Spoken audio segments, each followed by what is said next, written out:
Have you ever wondered what life was like before the first cities? Before kings, temples, or written words? When humanity still lived in harmony with the wild world? Tonight, we'll travel back more than 12,000 years to a time when every sound was part of nature's music.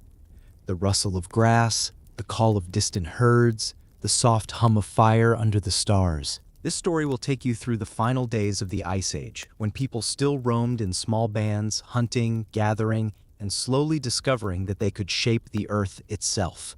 It's a journey through the birth of community, the dawn of agriculture, and the very first sparks of civilization, told gently, as if by the fireside, to help your mind drift and dream. Welcome, dear listener, to History to Relax. I'm so glad you're here. Before we begin, take a moment to support this peaceful corner of the internet. Please like this video, subscribe to the channel, and leave a comment below letting us know where in the world you're listening from. Your words help this story reach more dreamers and history lovers just like you.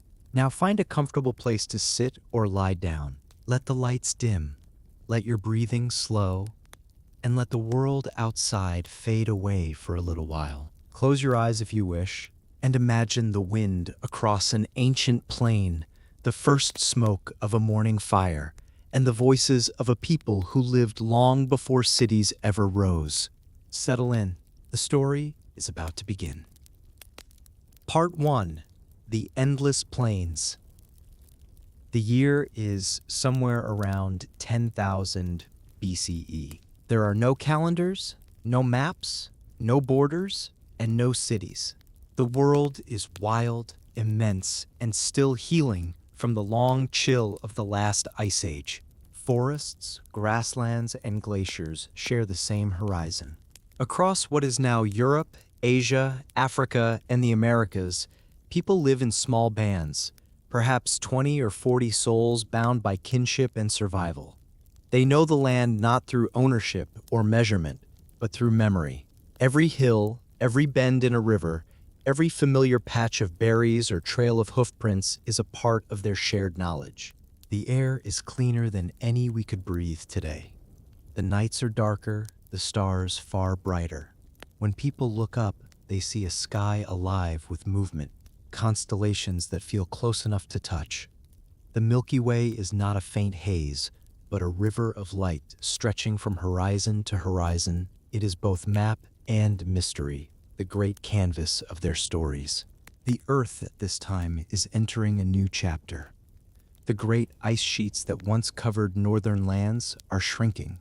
Herds of mammoths, woolly rhinoceroses, and reindeer still roam the colder plains, but each year they travel farther north, following the retreating cold. In the south, the grasslands grow thicker, rivers deepen, and forests expand into areas that were once barren tundra. Human groups have followed this slow transformation for thousands of years. They are hunter-gatherers, people whose entire existence depends on reading the rhythms of the natural world. They move with the seasons, following migrating animals and sprouting plants. Some live near coasts, gathering shellfish and fishing with bone hooks and woven nets. Others dwell inland, hunting red deer, gazelle, or aurochs, the massive wild cattle that once thundered across Eurasia. Each group has its own way of life, its own techniques passed down from elders. Some make tools of flint so finely worked they look almost like art, thin blades and arrowheads sharp as glass. Others carve wood, bone, or ivory into needles, fishhooks, and ornaments. Even in a world of survival, beauty has meaning. A necklace of shells, a painted pebble, a bead of amber, these small things connect people to one another, and perhaps to something beyond. Fire, the old companion, burns at the center of every camp. It is both protection and comfort. In the flicker of flames, people cook, talk, and sing. The children fall asleep to the murmur of stories, tales of the hunt, of spirits that guard the forests, of ancestors whose bones rest under distant hills. In a world without writing, memory is everything. Knowledge lives in words spoken aloud, passed from mouth to ear, from one generation to the next. Food is never guaranteed, And yet, there is a certain balance in this way of life. A good hunt might feed a group for days. Wild grains, fruits, and roots are gathered by the women and older children, stored in skin bags or woven baskets. When the seasons turn, they move on, following rivers, animal tracks, and the path of ripening plants. These people know hundreds of edible species. They can tell which roots are safe, which berries heal, which mushrooms kill. They use herbs not only for food, but for medicine. A sprig of yarrow for wounds, willow bark for pain, juniper smoke to cleanse the air. Their knowledge of nature is vast, precise, empirical, tested by countless generations. Most people live close to the edge of survival, but they are not helpless. Their stone tools are the culmination of nearly 2 million years of human craftsmanship. A skilled napper can turn a rough flint core into a knife in minutes. Bone harpoons catch fish in icy rivers. Spears and atlatls, throwing sticks that extend the arm's power, bring down animals much larger than themselves. And yet, the rhythm of life is not constant struggle. When food is plentiful, people rest, laugh, and play. Children carve toy animals from soft stone. Hunters repair their weapons. Women tan hides and make clothing stitched with sinew. People decorate their shelters, often made of hide or reeds, with ochre pigments or animal bones. In some places, they carve abstract patterns into the ground, circles and lines whose meanings are lost to us. Perhaps they marked time or seasons or dreams. What did the world look like through their eyes? Imagine standing on one of those endless plains at dawn. The air smells of grass and damp soil. A river curls through the valley below, silver in the morning light. Herds of wild horses graze in the distance, their breath steaming in the chill. Birds rise from the reeds, their wings flashing in the sun. In the far background, a thin line of smoke marks a camp, your camp, where your kin are waking and feeding the fire. There are no clocks, no rush. The day begins when the sun does. It's now shared. Some go to check traps, others gather firewood or water. A few climb to high ground to watch for game. The hunters carry spears tipped with sharpened stone or bone. They track quietly, reading the signs of movement in the grass, listening for the soft crack of a twig. Hunting is not just skill, it is patience and intuition. Every movement of the wind, every rustle, every scent has meaning. When they succeed, the hunt becomes a sacred act. The animal's spirit must be honored. Skins are cleaned and dried, bones used for tools, sinews for thread, fat for lamps. Nothing is wasted. The tribe may paint the animal's image on stone or whisper words of gratitude. The act of taking life requires balance, and they understand this deeply. At night, as the wind cools the earth, the people gather again around their fire. The flames illuminate faces, weary, proud, thoughtful. Somebody begins to hum. Another joins, and soon the air fills with rhythm. Wooden sticks clapping, voices rising. These are the first echoes of music. It is not for entertainment alone, but for connection. A way to speak to the unseen forces around them. The flickering firelight casts shadows on the walls of nearby rocks. Sometimes those shadows are turned into art, painted with pigments made of charcoal, red ochre, and animal fat. These paintings, like those found in Lascaux or Altamira, are messages to both humans and spirits. Bison, horses, stags, drawn with precision and grace. We don't know whether they were prayers for luck, records of hunts, or simply beauty for its own sake. But each stroke was intentional, part of a language older than words. The people of 10,000 BCE are not ignorant savages. They are skilled, observant, and creative. They understand patterns in nature that modern minds have long forgotten. When the rains will come, how animals behave, how to read the stars. Some of the earliest evidence of navigation appears now. People sailing simple reed boats along coastlines, perhaps from island to island. Across the world, humans are spreading to every continent except Antarctica. In Australia, ancient traditions continue, linking the Dreamtime, the sacred creation stories, to specific landscapes and songs. In the Near East, a quiet revolution is beginning. In the valleys of the Tigris, Euphrates, and Jordan, groups begin to stay longer in one place. The wild wheat and barley that grow naturally are abundant. Instead of moving constantly, some people start to harvest and replant. They build stronger huts from mud and stone. Granaries appear, simple storage pits lined with clay. Dogs, already tamed companions for thousands of years, help guard these new settlements from predators. This is not yet civilization, but the first signs are visible. The old way of wandering is meeting a new idea, staying. And with that idea comes change, both promise and peril.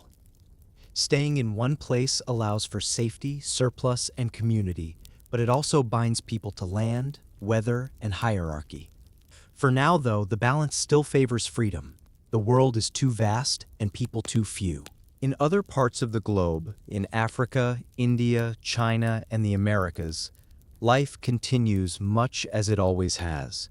People follow herds, fish rivers, gather nuts and tubers, and mark sacred places with stones. The tools differ, the languages differ, but the rhythm of life is remarkably similar.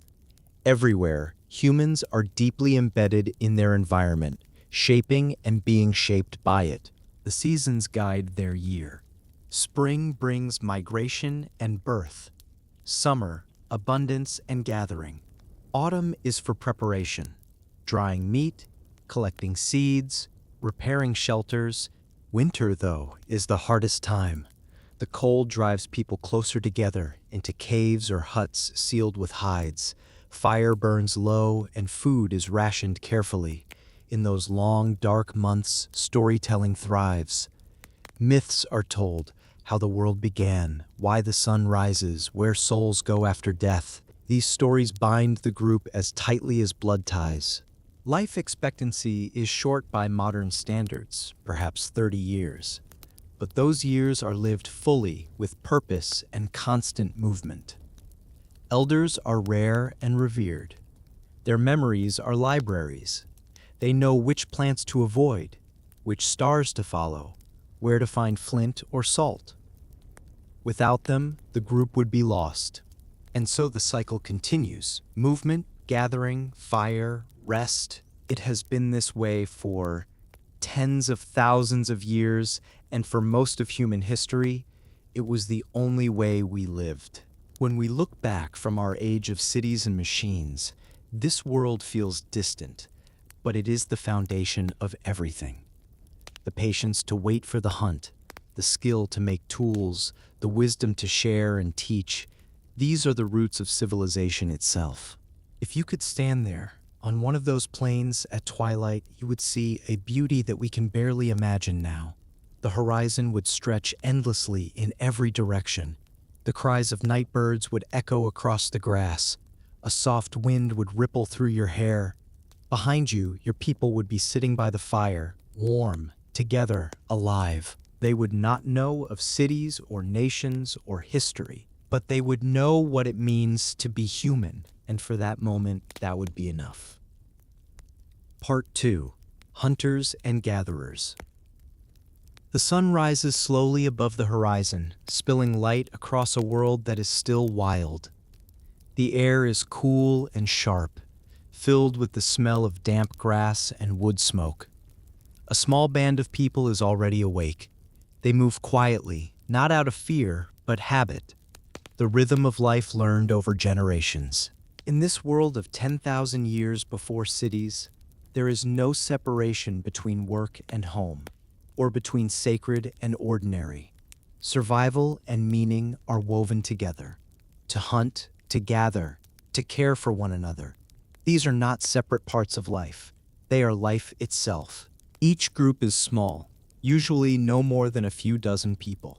It is the number that a single fire can feed, the number that can move swiftly together, the number that can live from the land without exhausting it.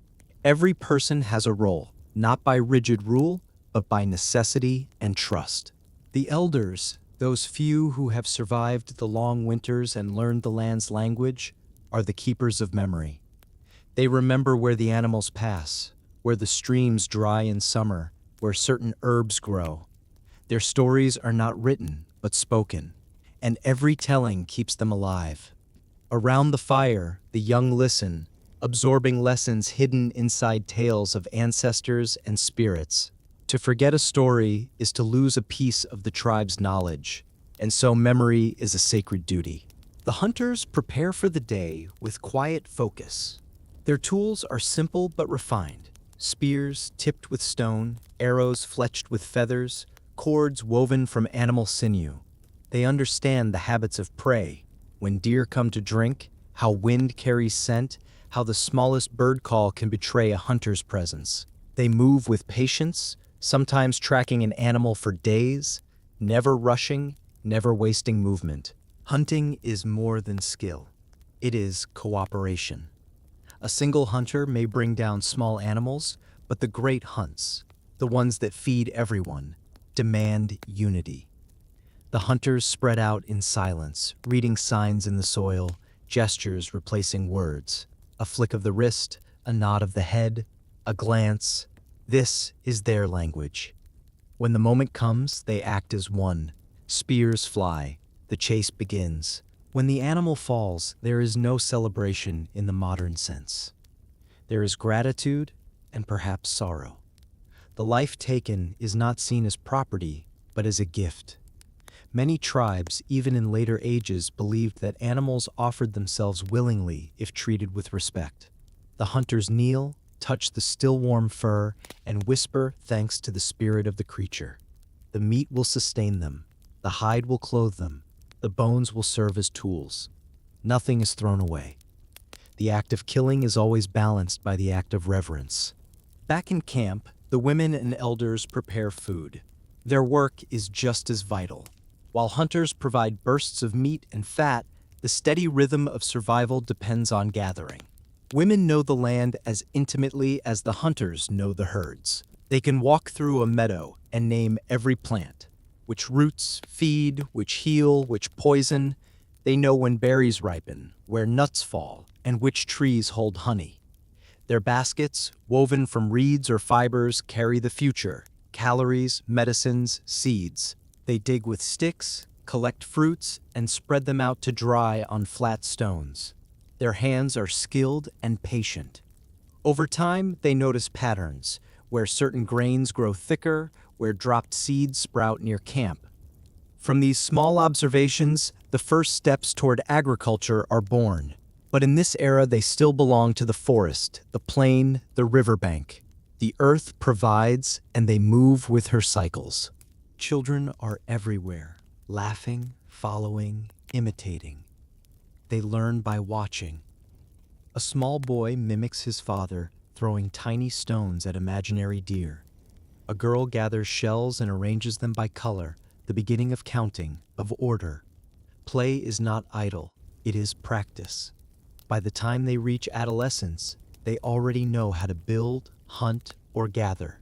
There are no schools, yet learning never stops. At the heart of the camp stands the fire. It is both tool and symbol. Fire keeps away predators, cooks food, hardens spear points, and warms the sick. It is the closest thing these people have to a hearth or temple.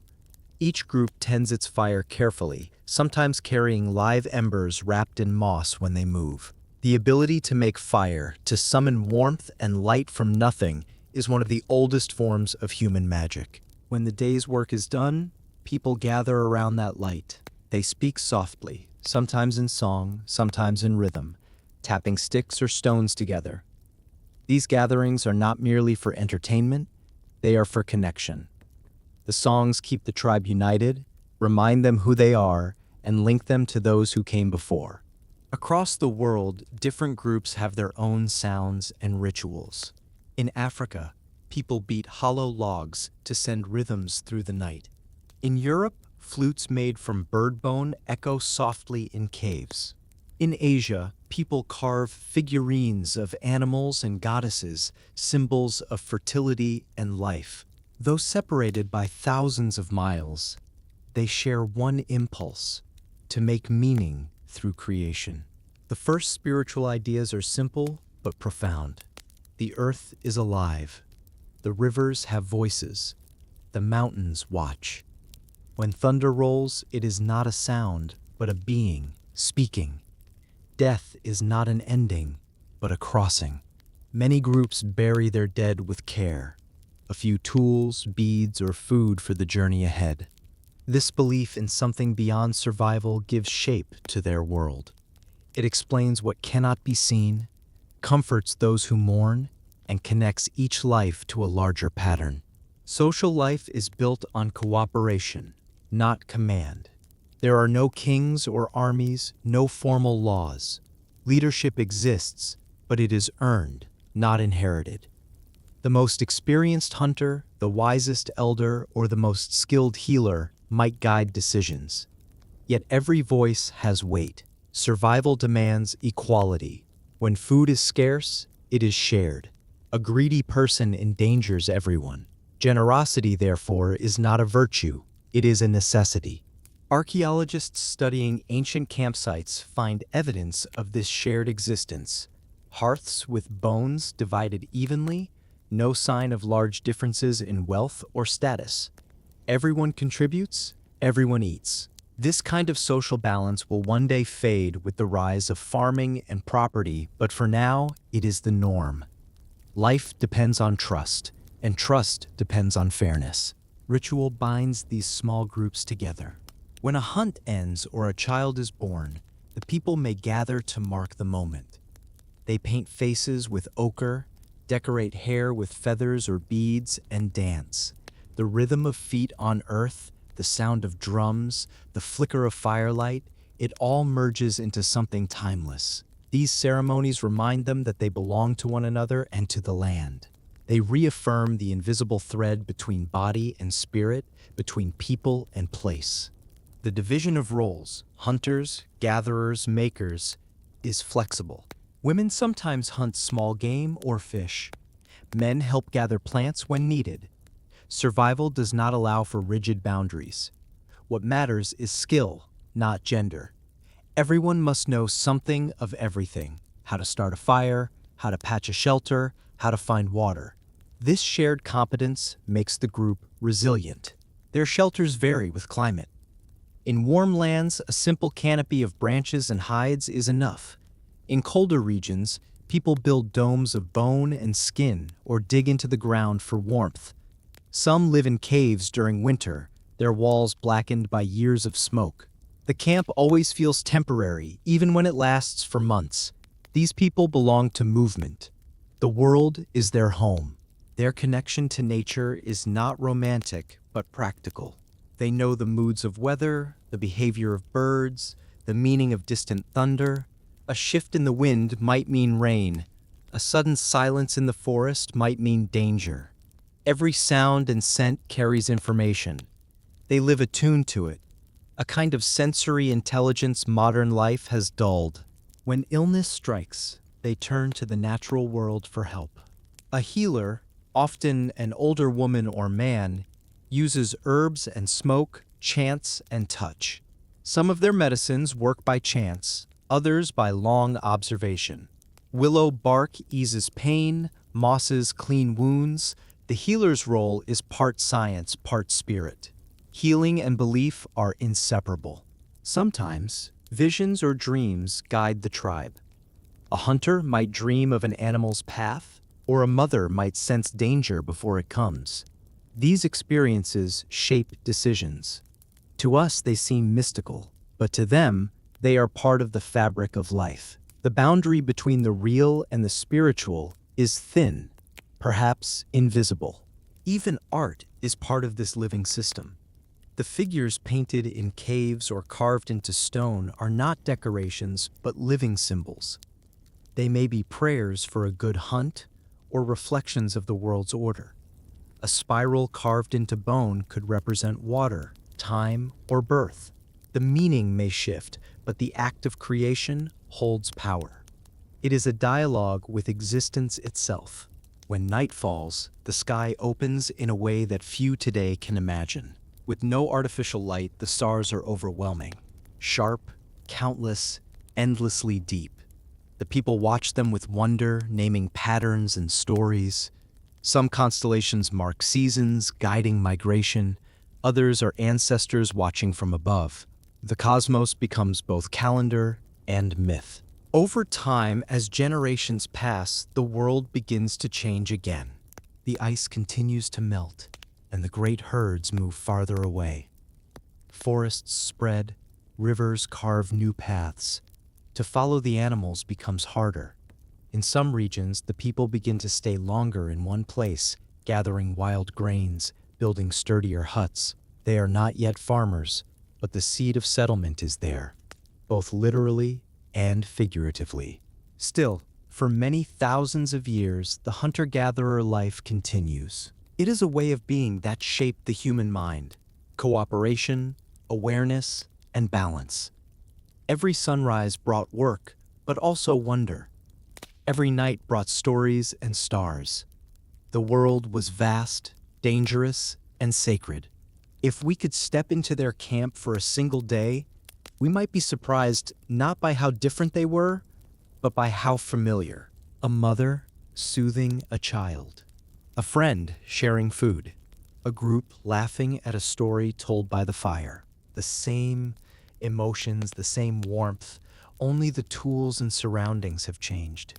Humanity in 10,000 BCE already carries everything we recognize as human: the need for belonging, the urge to create, the sense that something greater moves through the world.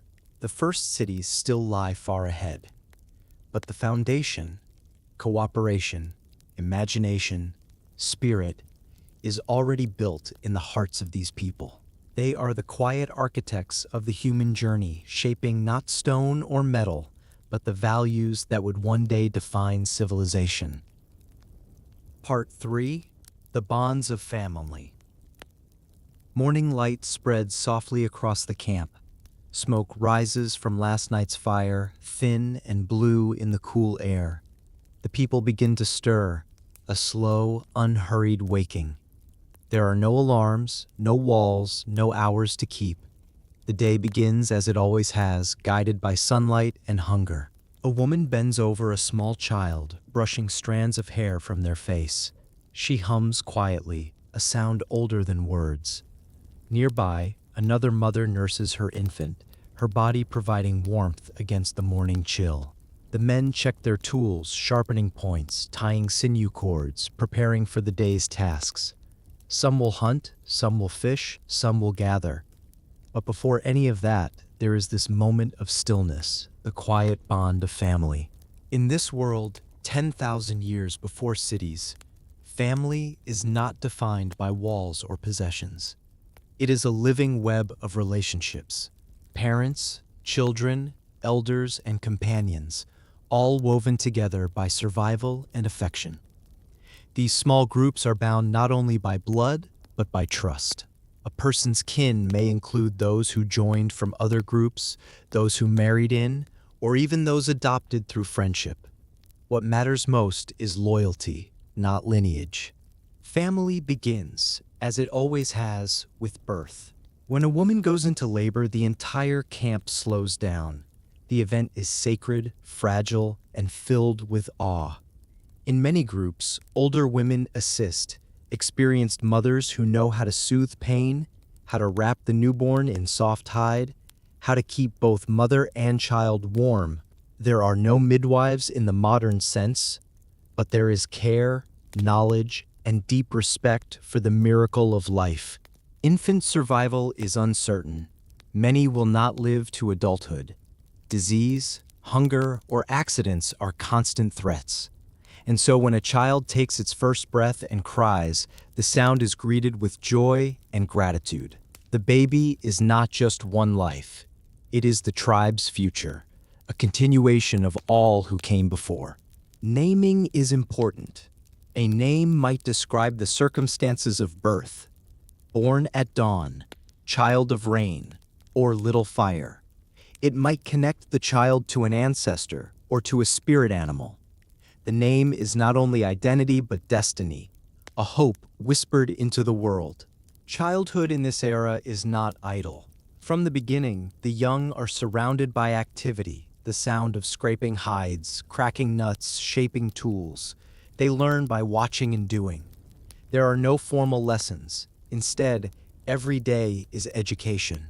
A child learns to recognize tracks, to distinguish edible from poisonous plants, to listen to the elders' stories and understand their hidden meanings. Play is how they practice. A group of children might build miniature camps from sticks, hunt imaginary deer with toy spears, or weave grasses into patterns. These games teach coordination, patience, and cooperation. Childhood is short. By adolescence, they already contribute fully to the group. Yet there is love in this brevity. Parents watch proudly as their children learn to survive, knowing each skill keeps the family alive. The bond between parents and children is strong but not possessive. In many hunter-gatherer societies studied by anthropologists, childcare is shared. A baby may pass easily from one set of arms to another: mother, aunt, older sibling, even a friend. The idea of my child is replaced by our child. Every adult carries some responsibility for every young one. This system, known as alloparenting, spreads the burden and strengthens community ties. It means no one is left alone and no child grows up without affection. Fathers play their part as providers and protectors, but affection is not limited by gender roles. In ancient burials, small figurines carved by men sometimes show mothers holding children, evidence that tenderness was universal. The rough hands that shaped weapons could also cradle life gently. Elders, though few, hold a special place. In a world where reaching old age is rare, wisdom becomes treasure.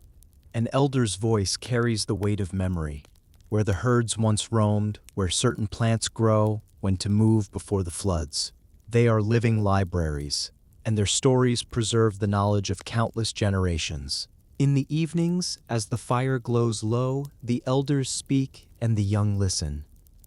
These stories are not entertainment alone. They are history, morality, and education all at once. They explain why the world works as it does, why the sun returns, why death exists, how humans came to walk upright. Each story reinforces a truth about family and survival. That cooperation, not conflict, keeps them alive. Kinship in this time is more fluid than in the rigid societies that will come later. People may move between groups through marriage, adoption, or alliance. When two bands meet peacefully, they share food, exchange stories, and sometimes trade members. A young woman might join another camp, or a man might stay with his wife's family. This exchange prevents isolation and encourages genetic diversity, though they would never think of it in such terms. For them, it is simply how balance is maintained. Love exists here too, quiet, natural, unspoken. Affection grows through shared work, shared hardship. There are no ceremonies or contracts, no dowries or witnesses.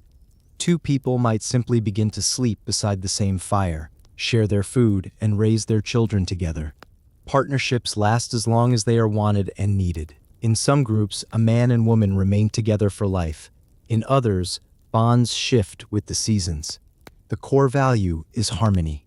If conflict arises, separation is calm. No judgment, no punishment. The tribe cannot afford division, so peace is prized above possession. Though we can only infer from archaeology and anthropology, many researchers believe that jealousy, violence, and dominance were rare compared to later agricultural societies. In small groups where everyone knows one another, aggression threatens survival. Cooperation, empathy, and forgiveness are the glue of daily life. The emotional landscape of these people is not primitive. It is profound. They grieve, they hope, they dream. When a child dies, the pain is deep and visible. Burials from this era often show tenderness. A mother and infant laid together, covered in red ochre, surrounded by shells or beads. Death is met with ritual, not indifference. Life, however brief, is honored. Around adolescence, the young begin to take on adult roles. a boy joins the hunters, learning silence and patience. A girl gathers with the women, mastering the secrets of food, fire, and medicine. Yet these boundaries are flexible. In some groups, girls hunt small animals or fish, while boys learn to cook or weave. The goal is balance, not division. Adulthood is marked not by ceremony but by contribution. When a person can feed others, protect the camp, or teach, they are grown. Respect is earned through skill and kindness, not age alone. A generous person is admired more than a strong one. Those who share freely gain allies. Those who hoard risk exile. Within the family, conflict still exists. A father may argue with a son, siblings may compete, lovers may quarrel, but these disputes rarely last. The group cannot afford long resentment. Apology and reconciliation are vital, the social equivalent of survival tools. In many ancient societies, laughter plays a role in easing tension. Joking relationships, teasing between in-laws or age groups help keep harmony. Humor becomes a tool of peace, reminding everyone that no one stands above the rest. Children grow into adults, surrounded by cooperation and example. They witness not only how to hunt or gather, but how to share, how to grieve, how to forgive. These invisible lessons shape the moral core of humanity: empathy, fairness, and the idea that strength is found in unity. Marriage, as we understand it, does not exist yet. There are partnerships and kinship ties, but no formal ownership of one person by another. Women, though burdened with the work of childbirth, often hold equal influence within their bands. They gather most of the daily food, control the pace of migration, and maintain knowledge of plants and medicines. Men depend on them for survival as much as women depend on men for protection and hunting. Mutual respect is the rule, not the exception. The family, then, is both a unit of love and of labor, emotional and practical at once. It is the smallest version of society itself: shared effort, shared care, shared future. At night, after the day's tasks are finished, the families sit together beneath a dome of stars. Children sleep between parents, dogs curl near the fire, the smell of smoke and cooked meat drifts upward. Someone hums, perhaps a song taught by an elder long ago. The sound rises softly into the night, joining the chorus of insects and distant wolves. This is not a world of comfort by modern standards, but it is a world of belonging. Every person is known. Every life has purpose. The bonds of family stretch beyond blood. They include friends, the dead, the unborn, even the land itself. To care for one is to care for all. The family teaches continuity, the idea that life moves in circles, not lines. The young learn from the old, and one day will take their place by the fire to teach the next generation. Time, to them, is not something that passes, but something that returns. As night deepens, the fire burns lower. The people settle into sleep, wrapped in furs and dreams. Tomorrow they will move again, following herds, rivers, or the ripening of fruit. But for this moment, in the faint glow of embers, the bonds that hold them are stronger than fear, stronger than cold, stronger even than death. This quiet web of kinship, of mothers and fathers, children and elders, is humanity's oldest institution. Long before temples, kings, or writing, it was the family that carried knowledge, compassion, and memory through the ages. And from those fireside circles, the seeds of all future societies would grow. Part 4. The Fire Circle. When the sun sinks below the horizon, the land changes character. The air cools, the colors fade, and the shadows stretch long. For the people of 10,000 BCE, this is the hour of return. The hunters come back from the plains, the gatherers from the riverbanks. Smoke rises from the campfires, thin trails of gray against the violet dusk. Fire has been part of human life for hundreds of thousands of years. But here, in this time between wilderness and civilization, it takes on its deepest meaning. It is more than heat, more than light. It is the center of existence, the hearth around which every story, memory, and bond is shaped. The fire burns at the heart of the camp like a living creature. It breathes, it crackles, it consumes. People sit in a loose circle around it, each face flickering with orange glow. Children stare into the flames, entranced. Adults stretch sore muscles, passing food, mending tools, sharing quiet laughter. Above them, the stars begin to appear, countless, cold, and eternal. In this moment, humanity finds something that no other species on Earth has ever fully mastered: the ability to gather in peace, in light, and make meaning from memory. The fire is safety.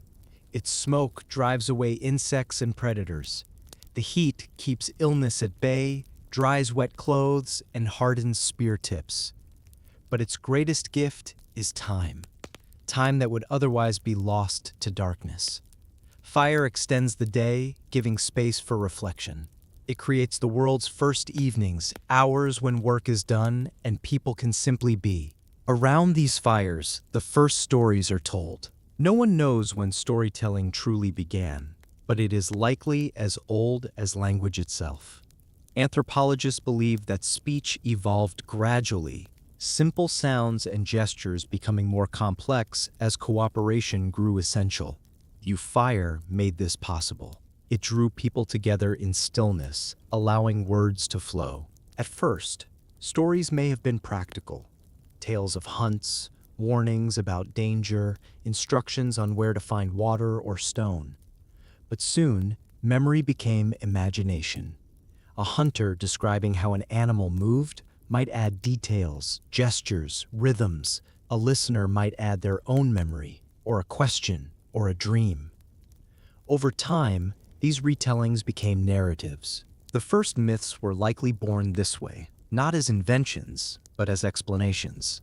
Why does the sun rise? Why does winter come? Why do we die? Every story is an attempt to understand the unseen forces that shape life. Around the fire, the human voice becomes a tool of creation. The flicker of light on faces, the smell of wood smoke, the quiet rhythm of breath, all combine to make the listener see pictures in their mind. The storyteller's words paint scenes as vividly as cave art.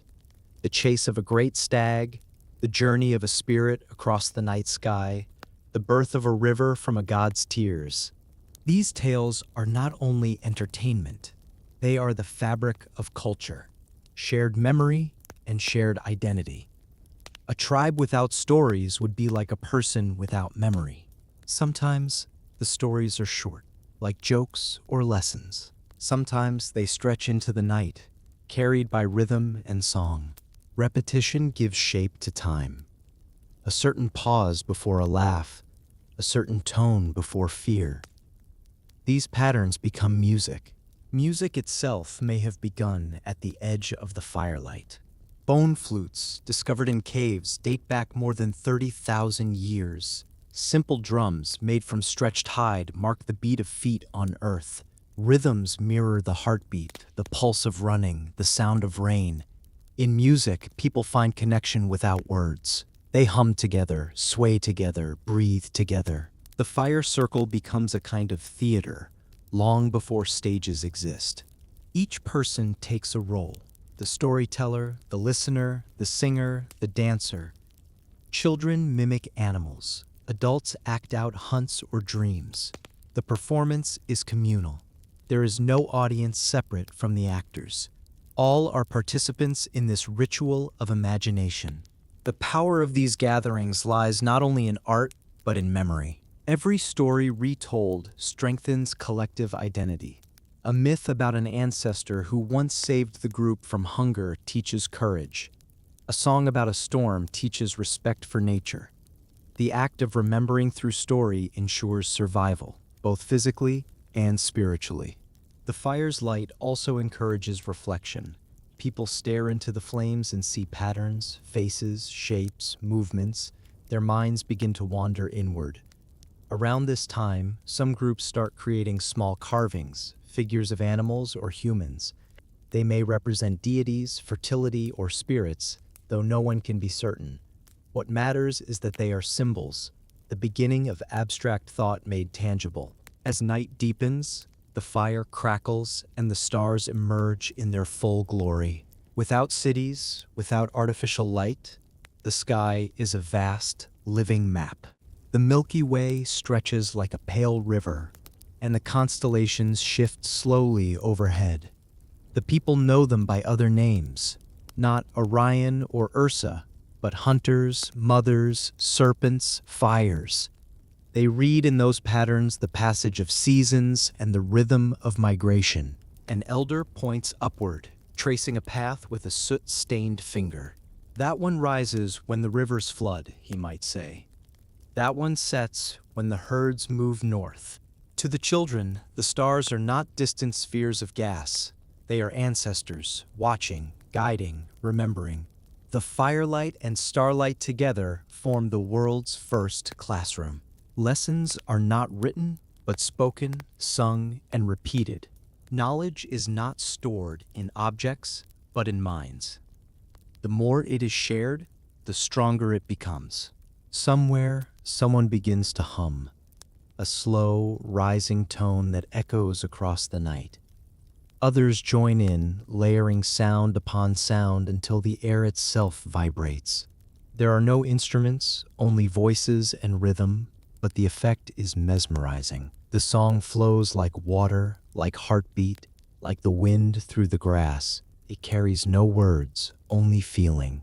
This may be the birth of something deeper, the first sense of the sacred. Not a god in a temple, but a feeling of awe. A recognition that there is beauty in the world and that humans are part of it. When archaeologists uncover ancient hearths, they find layers of ash, generations of fire built and rebuilt in the same place. These ashes hold memory.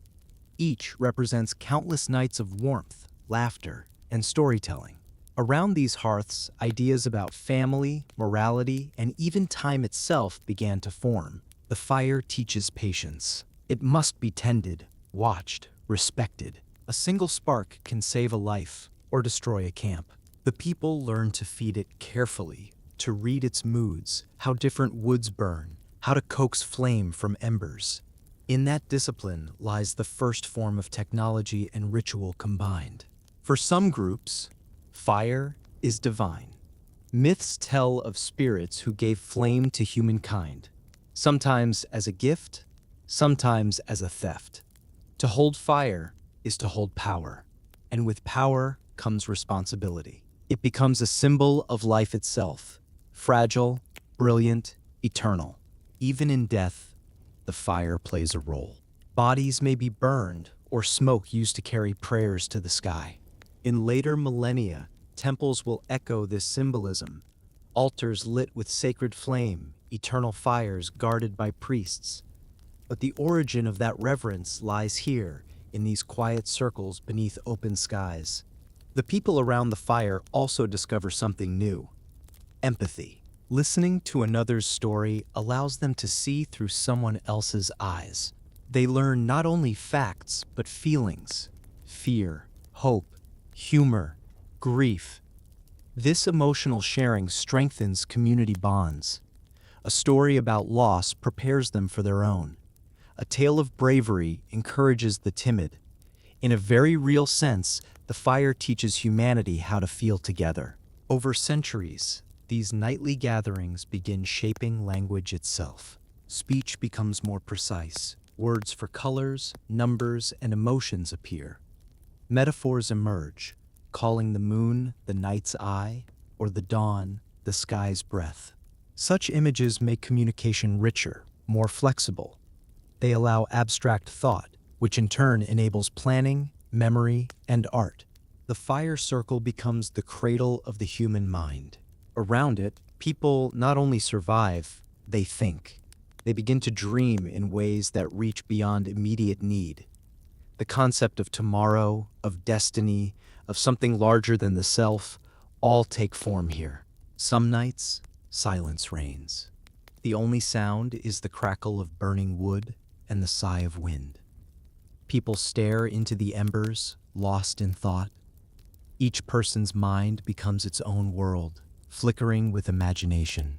The fire reflects in their eyes, mirroring the stars above. Two sources of light, one earthly, one celestial. It is easy to imagine how, in such moments, the first philosophies were born. Perhaps someone wondered what happens to the soul after death. Perhaps another questioned why fire burns but water cools. In these reflections lie the seeds of religion, science, and art, all growing from the same soil of curiosity. When dawn comes, the fire is reduced to glowing coals. The camp begins to stir once more. Someone feeds dry grass into the embers, blowing gently until the flames return. Smoke rises again, thin and gray against the pale sky. The day's work begins, gathering, hunting, mending. Yet something invisible lingers from the night before. The story told, the song sung, the shared silence. It stays in memory, passed forward, reshaped, retold. And so the fire's influence spreads far beyond its light. It changes how humans think, how they speak, how they dream. In its glow, they begin to see themselves not just as individuals, but as part of something larger. A story that stretches from the past into the future. The fire circle, humble and ancient, is the birthplace of culture. Every poem, every myth, every piece of art ever made owes something to that first gathering of humans who sat together in the dark and spoke light into existence. Part 5. The World of Animals. The morning begins with a sound. Not speech, not music, but the low, rhythmic call of distant hooves. It rolls across the plain like thunder, steady and alive.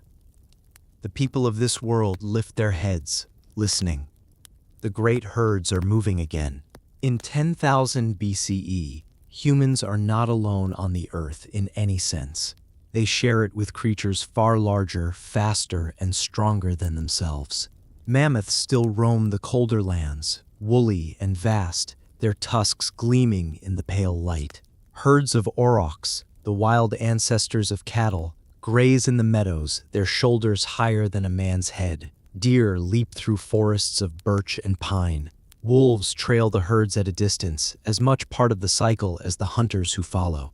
The land itself seems alive with movement. Wings, tracks, eyes in the grass. To live here is to be constantly aware of other beings, each with its own patterns and power. The world of animals is not separate from the human world. It is the human world. For early humans, animals are not only food or danger, they are teachers, companions, symbols, and mysteries. Every species has meaning, and every encounter carries weight.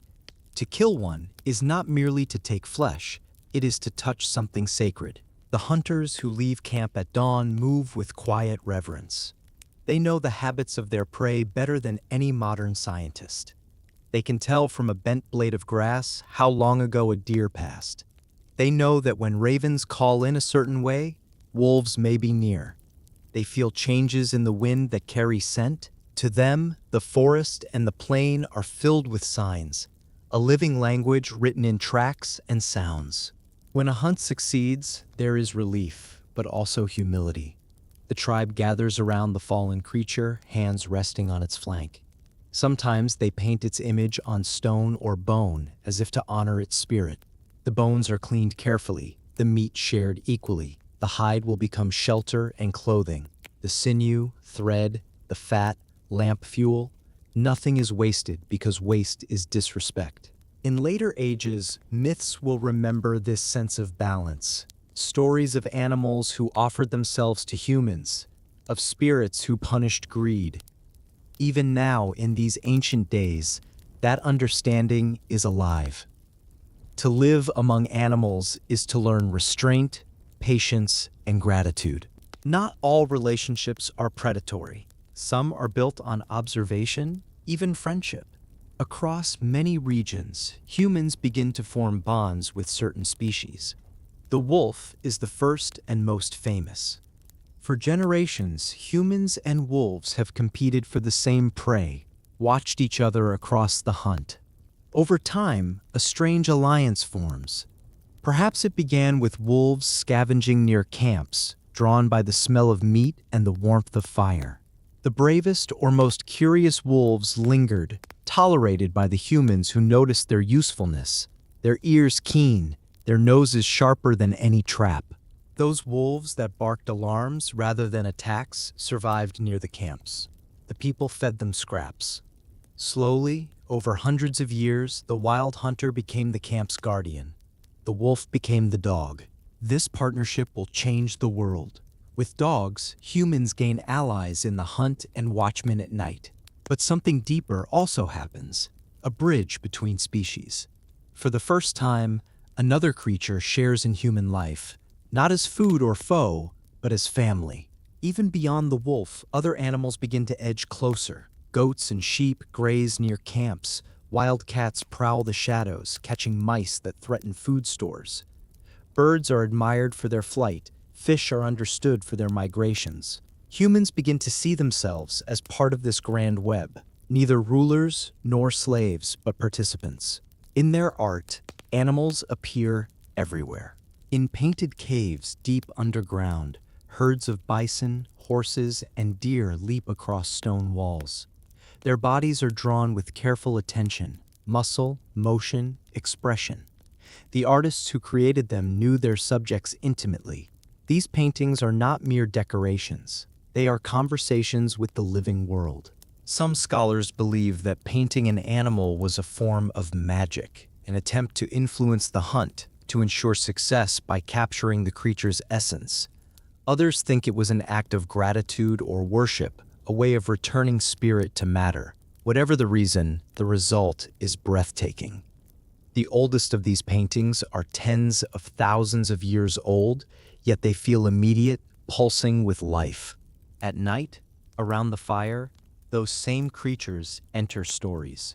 The hunter tells how the stag outsmarted him, how the fox vanished into the mist, how the mammoth stood unshaken against a storm. Over time, these tales take on moral weight. The fox becomes cunning, the bear strong, the eagle wise. From such associations, the earliest totems are born. Certain clans begin to identify with certain animals, not just in name, but in spirit. A group might call itself the people of the wolf or the children of the crane. They paint that animal on tools, carve it into amulets, and believe it watches over them. To harm a totem animal is taboo. This belief system is not religion as we think of it today. It has no temples or priests, no written laws. It is a language of relationship, a recognition that all life is connected. The hunter who sees his totem in a dream may take it as guidance. The woman who gives birth under a bird's call may name her child after it. Animals are messengers, intermediaries between flesh and spirit. The seasons also deepen this connection. In spring, when animals give birth, humans feel renewal. In autumn, when herds migrate, humans move too. Each rhythm of the animal world mirrors human survival. People learn to mimic the calls of birds and beasts, a skill useful in hunting, but also in ritual. Shamans, those rare individuals who bridge the seen and unseen, often use animal imagery. They wear feathers, bones, or antlers, believing these help them communicate with the spirits. In trance or dream, they travel beyond the body, guided by animal forms. Archaeologists have found evidence of such practices in places like Göbekli Tepe and the caves of Trois Frères, where figures half human, half beast appear on stone. These images suggest not fantasy, but transformation, the idea that humans and animals share a fluid boundary. A hunter might dream of running as a deer, seeing through its eyes, feeling its heart. To us, this may seem mystical, but to them, it was reality. In their world, animals were not lesser beings. They were kin, different in body but equal in importance. Even danger carried respect.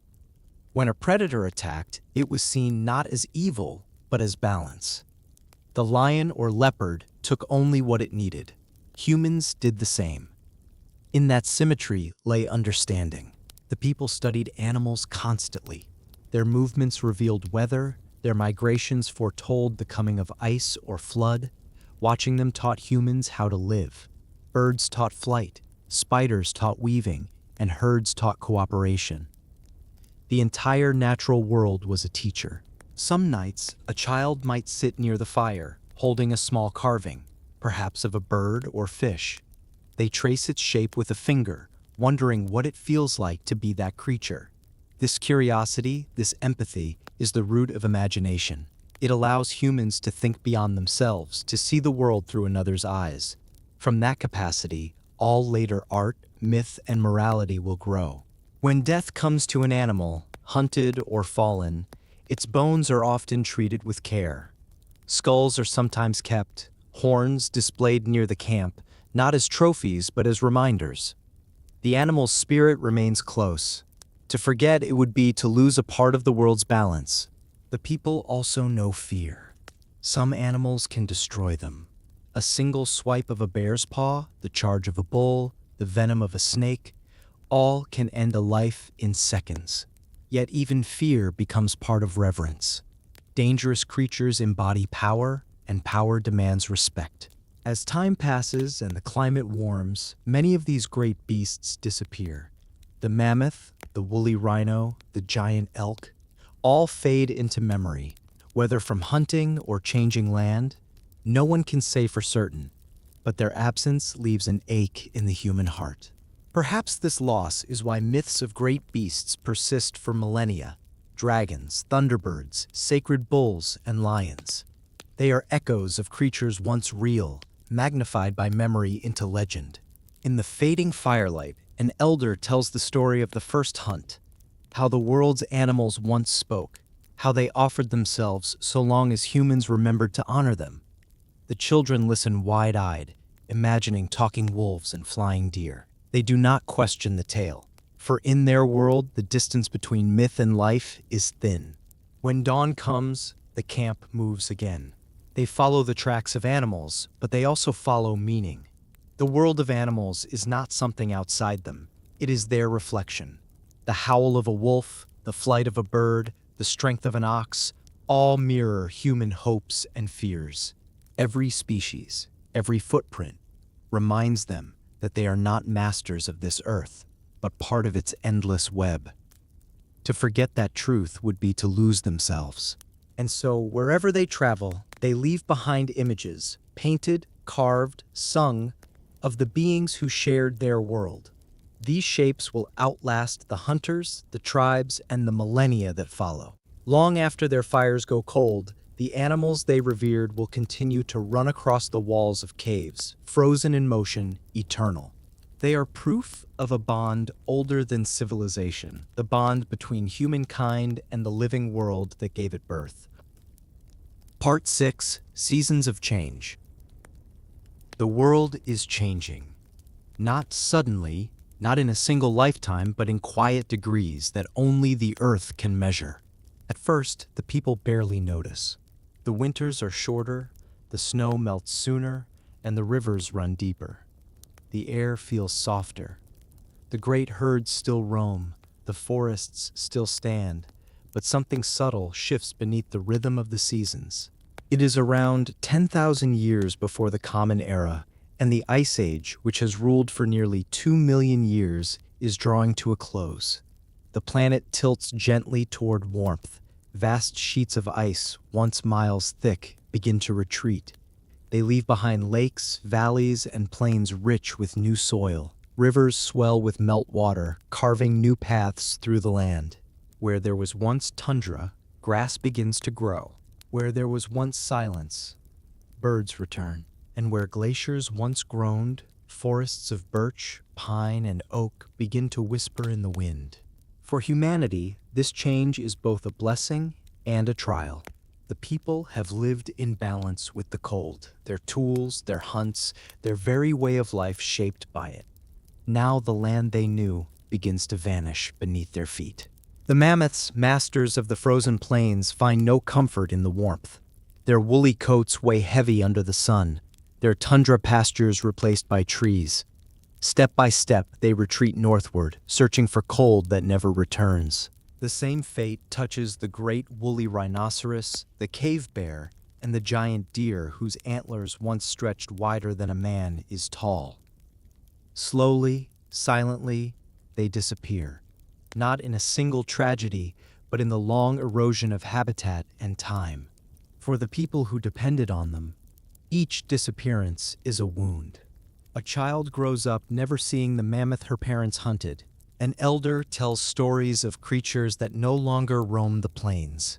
The world seems to grow smaller, its wildness fading into memory. Yet humans, small and clever, endure. They always have. As the ice retreats, new opportunities appear. Rivers teem with fish. Valleys bloom with wild grain. Fruit trees spread their branches wide, offering sweetness unknown to colder generations. The land gives in new ways, and humanity learns to receive differently. Hunting alone is no longer enough. In some places, game becomes scarce. The tribes begin to experiment, staying longer in one region, watching the plants that thrive after harvest. Seeds dropped by accident begin to sprout near camp. Someone notices. Someone remembers. From these small observations, the greatest revolution in human history will one day grow: the cultivation of crops. But here, at the edge of the old world, it is still only a whisper of an idea, a seed not yet planted. The changing climate brings new landscapes to explore. The people follow the rivers southward and eastward, crossing land bridges that will soon vanish beneath rising seas. They move into lands no one has walked before. Fertile valleys in Mesopotamia, green slopes along the Nile, monsoon plains in India, and misty islands off distant coasts. The earth itself is reshaping beneath them. In the north, the glaciers melt into the ocean, raising sea levels inch by inch. Lowlands flood, transforming into bays and inlets.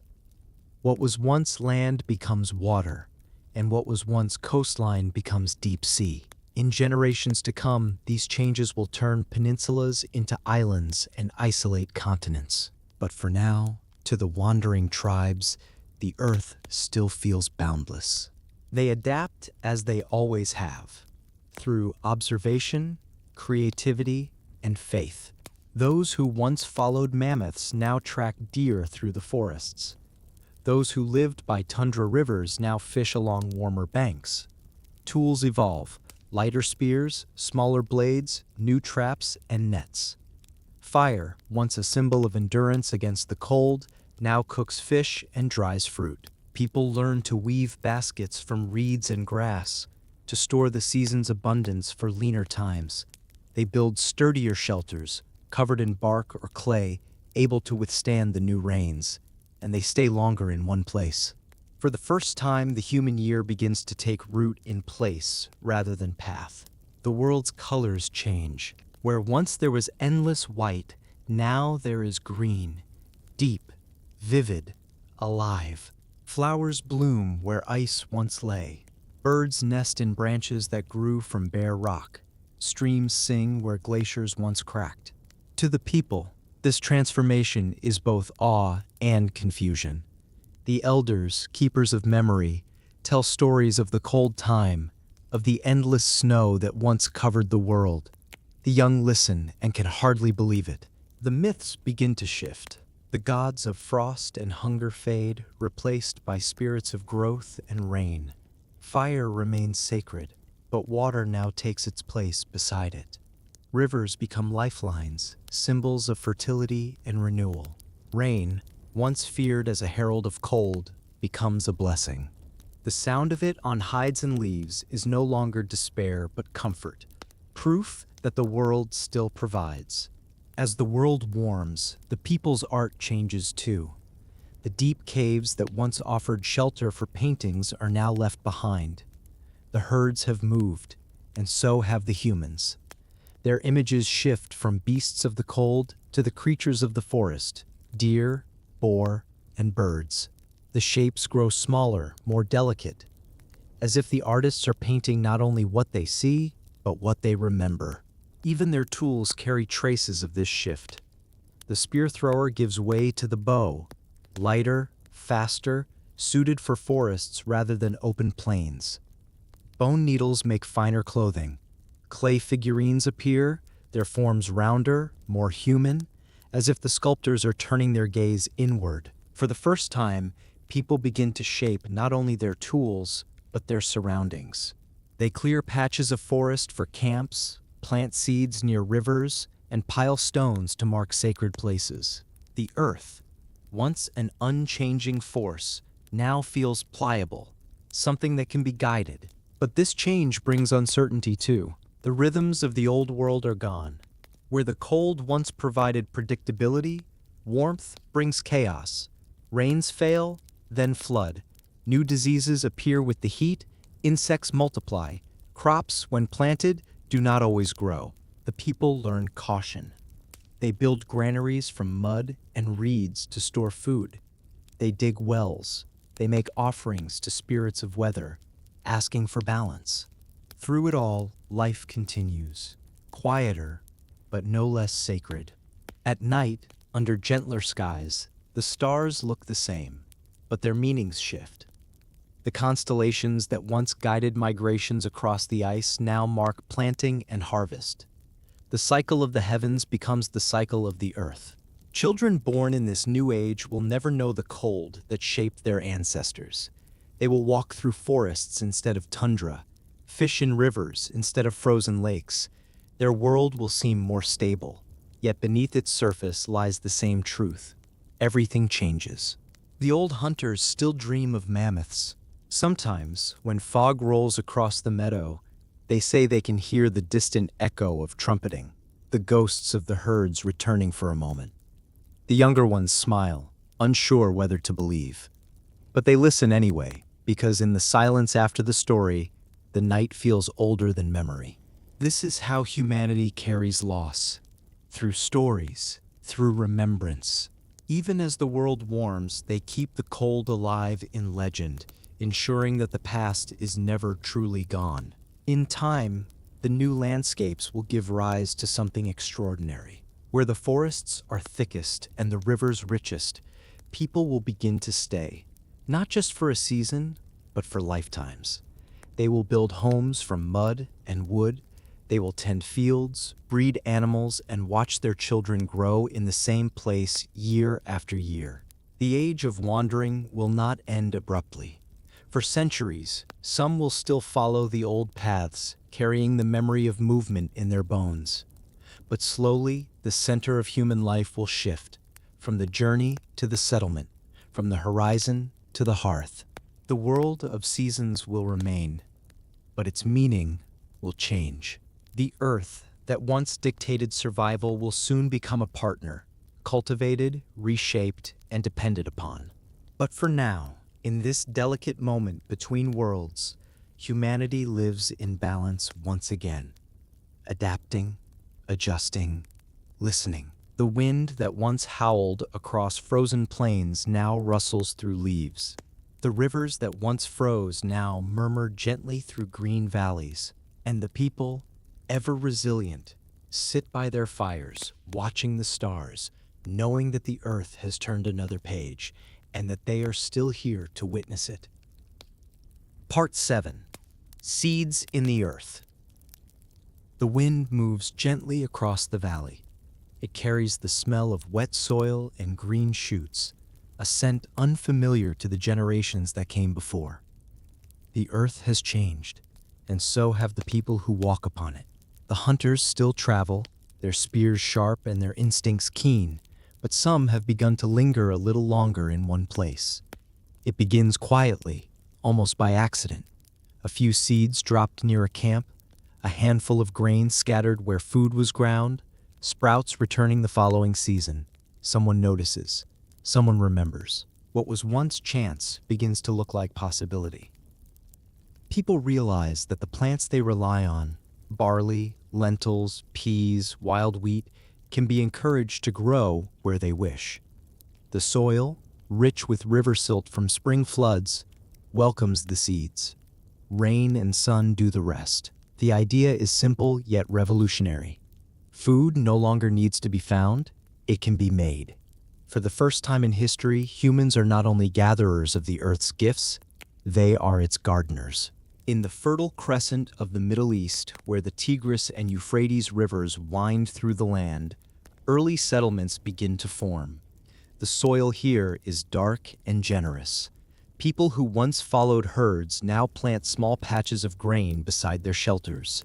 At first, the gardens are humble, a few meters of cultivated ground, scratched with sticks and watched closely. But the results are astonishing. The people harvest more food than they can eat in a single day. For the first time, there is a concept of surplus, food that can be stored, traded, or saved for tomorrow. This surplus changes everything. It allows people to remain through the seasons.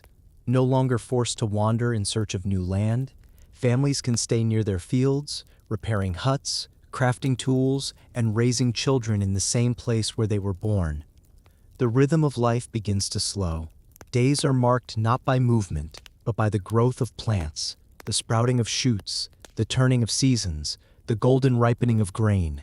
The act of planting becomes both work and ritual. People learn by watching the land closely. When to sow, when to harvest, how to predict rain.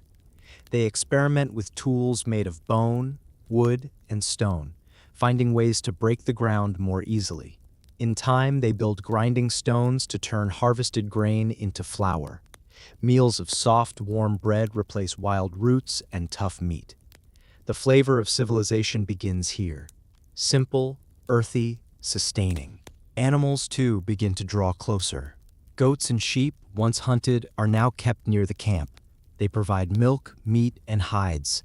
Their droppings enrich the soil, their habits teach humans about breeding and care. Slowly, the wild becomes domestic. The bond between people and animals deepens beyond the partnership of the hunt. A child may name a goat, feed it, and learn that life and food can coexist without death. It is a small but profound shift in how humanity views the living world. The new life is not without cost. Farming demands constant attention. The hunter could travel lightly, living from what the land provided. The farmer must work, digging, weeding, guarding against pests, and praying for rain. When the rains fail or the floods come too high, the crops die, and hunger follows. To control nature is to depend upon it more deeply than ever. Yet the rewards are undeniable. In good years, food fills the store pits. Families sleep with full stomachs. Children survive the winters more often. The idea of plenty, once unimaginable, begins to take root in the human mind. With abundance comes change in social life, where once each family carried only what they could move, now possessions accumulate. Tools, pots, baskets, stones for grinding, and vessels for storing grain. Shelters become sturdier, built from mud and reeds, some with foundations of stone. Camps turn into villages, circles of homes around shared fires. Smoke rises from the same hearths day after day. And with permanence comes community. People must learn new ways of living together. Boundaries form. Whose plot is whose? Who tends which animals? Who guards the stores? Disputes arise and are settled by discussion, or sometimes by quiet separation. Cooperation remains essential, but it now takes on new meaning. Shared work on irrigation ditches, harvests, and defenses binds people together in ways the old nomadic life never required. The tribe becomes a village, and the village begins to imagine itself as something larger than a family. Spiritually, too, the earth begins to feel different. The wild spirits of the forest and hunt fade into gods of fertility and rain. The people see divinity in the soil itself, the dark, breathing body of the Earth Mother who gives life to grain and children alike. They leave small offerings in the fields, shells, beads, bits of bread, tokens of gratitude to whatever unseen power makes the crops grow. Birth and death become part of a new rhythm tied to the land. Time, once measured by the movement of herds, is now marked by the growth of plants. A year becomes the distance between one harvest and the next. The first calendars appear, not carved in stone, but remembered in songs, in markings on bone or wood that track the waxing of the moon. Seasons take on new importance. Spring brings planting, summer tending, autumn harvest, and winter rest. The cycle of nature becomes the cycle of human life. As generations pass, villages grow and knowledge deepens. New grains are discovered and cultivated: emmer wheat, barley, millet. In some regions, rice begins to appear in flooded valleys. In others, maize begins to spread. Humanity's partnership with the earth becomes global. Though separated by mountains and oceans, people everywhere begin to follow the same quiet revolution: the transformation from living with nature to living from it. The early farmers still hunt and gather, but less with each passing generation. The bow replaces the spear, the hoe replaces the digging stick, and the granary replaces the chase. Dogs guard flocks. Cats hunt mice near the grain stores. The sounds of the wild, the roars and cries of predators, begin to fade from the edges of human life, replaced by the softer noises of domestic animals, the rustle of crops in the wind, and the rhythmic beat of grinding stones. It is easy to imagine the first sense of ownership emerging during these years.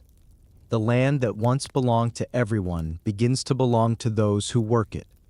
The seed planted becomes the seed claimed. With ownership comes pride, but also tension. A good harvest must be protected. Food stores must be guarded against theft. People begin to think not just of today, but of tomorrow, and of how to secure it. The diet changes as well.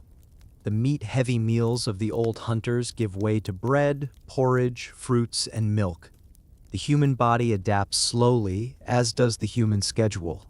Rising early to tend crops, resting at midday, working until sunset, this becomes the rhythm of life. Nights are quieter, more domestic. The fire that once marked a traveling camp now warms the same hearth year after year. Even with all its challenges, the new life offers something the old could not: predictability. For the first time, people know where they will sleep when the leaves fall. Children grow up among familiar hills and rivers, learning their names. Graves remain nearby, tying the living to the dead in place as well as in memory. The landscape itself becomes part of identity. The valley, the river, the fields, these are no longer just surroundings, they are home. In some regions, groups begin to build structures not for living, but for gathering.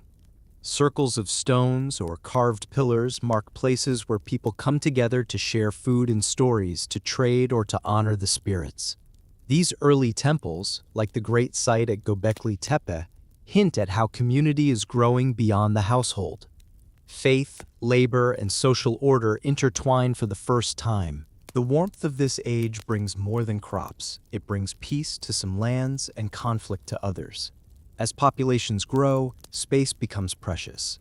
People migrate, carrying their seeds and stories into new territories.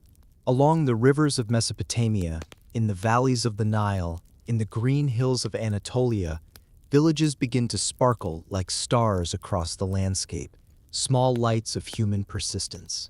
Through it all, the act of planting remains both humble and holy.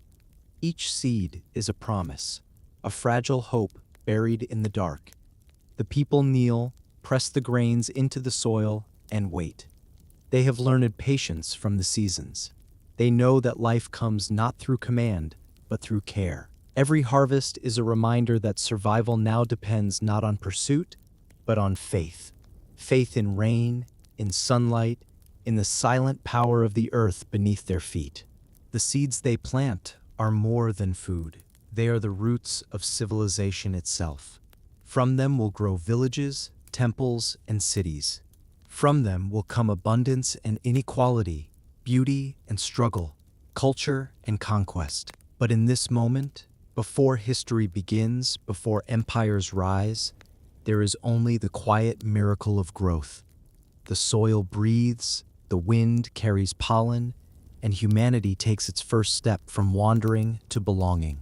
The earth has accepted its gardeners, and in their hands the ancient dance between nature and humankind begins anew.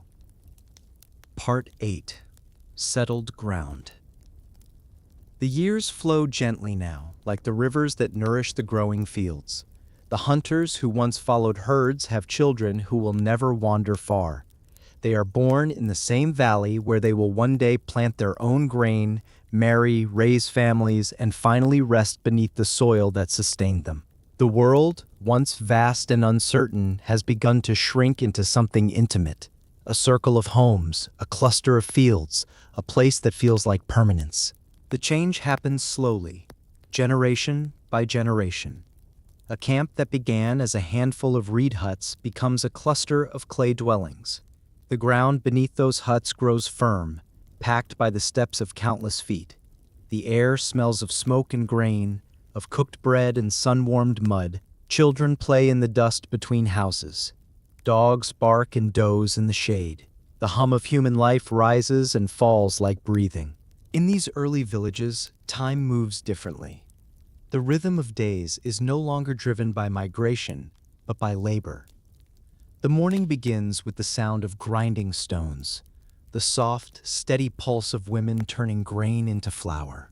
Outside, men and older children walk to the fields, carrying baskets of seed or tools of bone and wood. The sun climbs slowly over the horizon, bathing the earth in gold. The fields stretch beyond the village like a living carpet. Each row of grain marks human intention, the order imposed upon what was once wild. Farmers stoop low, their hands moving with practiced care. They know every contour of their land, every patch of shadow and slope where water pools after rain. The cycle is endless yet reassuring. Planting, tending, harvesting, resting. In this rhythm, life feels stable, even eternal. The homes themselves are small but sturdy. Mud walls baked in the sun hold cool air inside. Roofs are woven from reeds or thatch, sometimes supported by wooden beams. Hearths burn in the center, their smoke venting through small holes near the roof. Around the fire, families gather each evening to eat. Bowls of porridge, bread, roasted vegetables, perhaps a bit of dried meat or fish. Food, once a fleeting blessing, is now the heart of daily life. The shift from movement to settlement has changed not only how people live, but how they think. The world no longer belongs to endless horizons. It belongs to the village, the fields, the nearby forest, the stream. The landscape becomes familiar and beloved. Trees are known by name. Stones mark boundaries. Paths become permanent. The earth, once a mystery, is now a neighbor. Within the village, social life deepens. People live closer together than ever before, their lives intertwined by necessity. A child's cry echoes between walls. Laughter carries from one doorway to another. Work is shared, harvesting, baking, building, caring for the young and the elderly.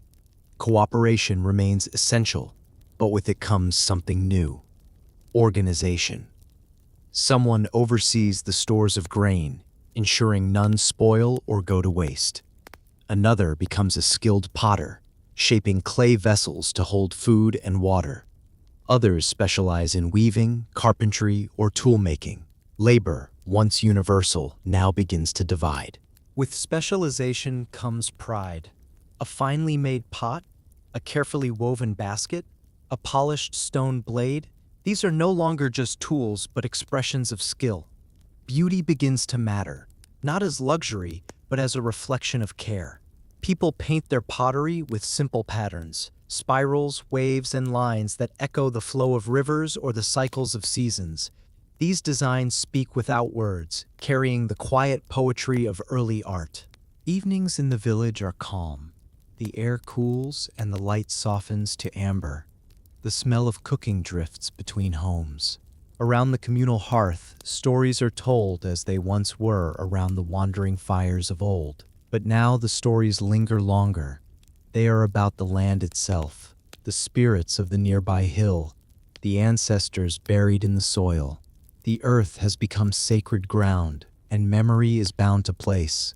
In some settlements, people begin to bury their dead beneath their homes, believing the spirit will protect the living. The floor becomes both foundation and grave.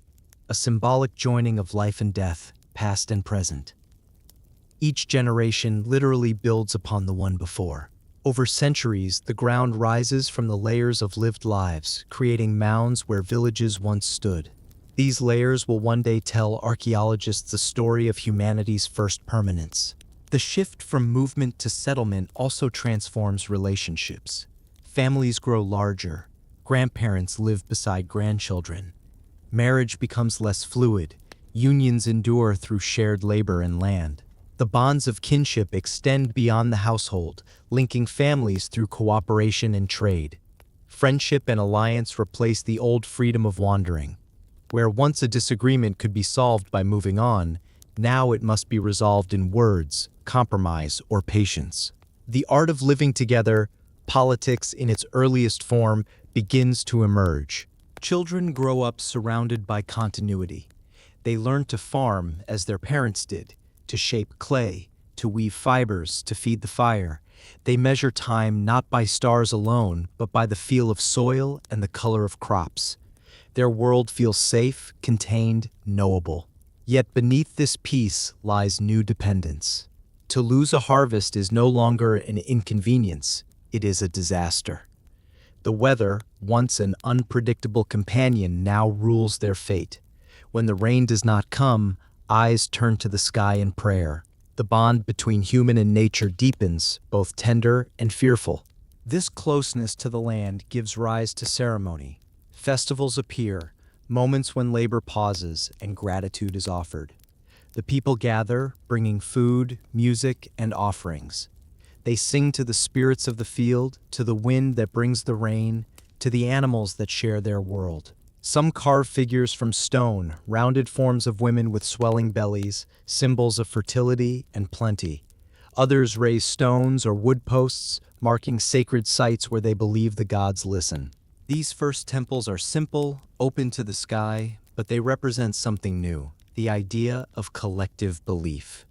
The community prays together, hopes together, thanks together. In this shared ritual lies the foundation of culture. The village also changes the way humans experience time. Movement once blurred the days. Now every season leaves its mark. Walls erode, fields change color, children grow before familiar thresholds. The awareness of time passing becomes deeper, more personal. People remember not only the past but the passage itself. They begin to think in generations. The old hunter's memory of distant plains becomes a legend. The world before the village fades into myth, a time when people followed herds and slept beneath open stars. Yet traces of the old life remain. In the cool of early morning, some still walk far into the hills to hunt or gather herbs. The wild world is never completely gone. It lingers at the edges of cultivated land, reminding people of what once was. The balance between wild and tame, freedom and stability, continues to shape the human spirit. As villages spread, they begin to connect. Paths worn by trade link one community to another. Along these routes travel not only goods, obsidian, salt, shells, and grain, but ideas. A new kind of knowledge emerges, passed from village to village, generation to generation. Humanity's web is no longer made of migrations, but of communication. Each settlement is a world unto itself, yet all share a quiet, common truth. The earth sustains them, and they in turn sustain the earth. In tending the soil, they learn patience and care. In watching the seasons, they learn humility. They no longer see themselves as small wanderers in a vast wilderness, but as stewards of a place that now feels like home. As night falls, the village glows with scattered fires. Laughter and murmurs drift into the darkness. Somewhere, a baby cries. Somewhere, an elder hums a familiar tune. Beyond the fields, the world is quiet, the land resting after a long day of sun. Inside the small circle of light, humanity has found a new kind of peace. They have built not just homes, but belonging. They have traded distance for permanence, motion for memory. The world may still change, but the village stands, a fragile promise between humankind and the earth. written not in words, but in roots, clay, and flame. Part 9. Ritual and Memory. The earth provides, and in return, the people remember. It is the simplest exchange, born not from written laws, but from gratitude. Each harvest, each birth, each death calls for remembrance, an act of connection between the living and the unseen. In these early villages where the soil feeds both body and soul, memory becomes sacred. The world is no longer only a place to survive, it is a place to honor. At first, ritual is small, intimate, woven into daily life. When the morning light touches the fields, a woman might whisper a few words to the earth before beginning her work. When the first sheaf of grain is cut, it is set aside as an offering, not eaten, but buried, a gesture of thanks. At night, families leave bits of food near their hearths for the spirits of their ancestors, believing the dead walk softly in the cool hours before dawn. Every act of care, planting, cooking, tending the fire, becomes a quiet ceremony. As generations pass, these gestures grow into shared traditions. The people gather together to mark the turning of seasons, the longest day, the first rain, the end of harvest. They sing, they dance, they feast. The songs are old and repetitive, their words perhaps no longer fully understood, but their rhythm holds memory. Children learn them by heart before they know their meaning, carrying the sound of the past in their voices. In many early settlements, ritual and community are inseparable. The same hands that shape the walls of homes also shape spaces for gathering. Open courtyards, circles of stones, or clearings where people come to give thanks. At first, these places are simple. Later, they become more elaborate: raised platforms, carved pillars, decorated altars. Each represents the human desire to bridge the visible and the invisible. In the fertile hills of what is now southeastern Turkey, a remarkable site rises above the plains, Göbekli Tepe. Here, long before the invention of pottery or writing, people gather to carve towering stone pillars from solid rock. The pillars are arranged in circles, some reaching twice the height of a man.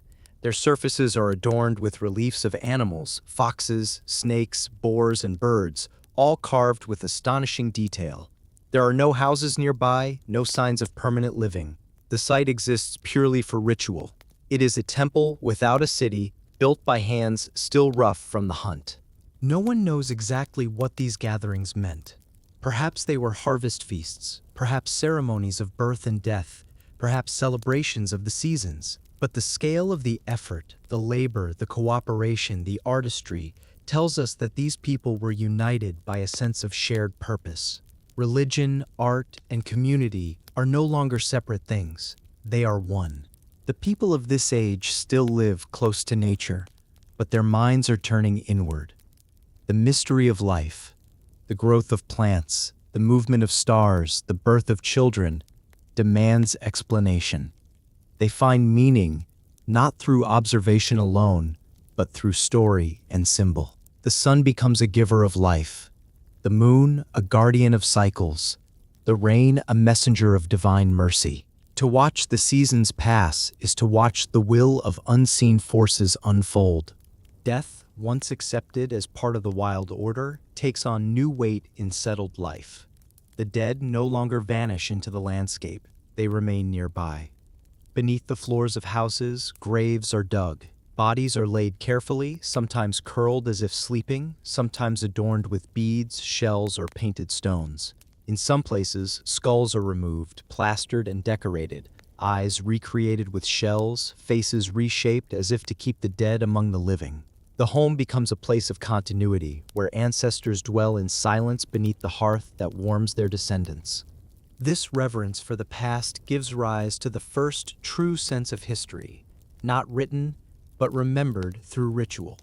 The living act out what has always been done, keeping the balance between generations. Every burial, every festival, every carved stone says the same thing: we are still here, and so are those who came before us.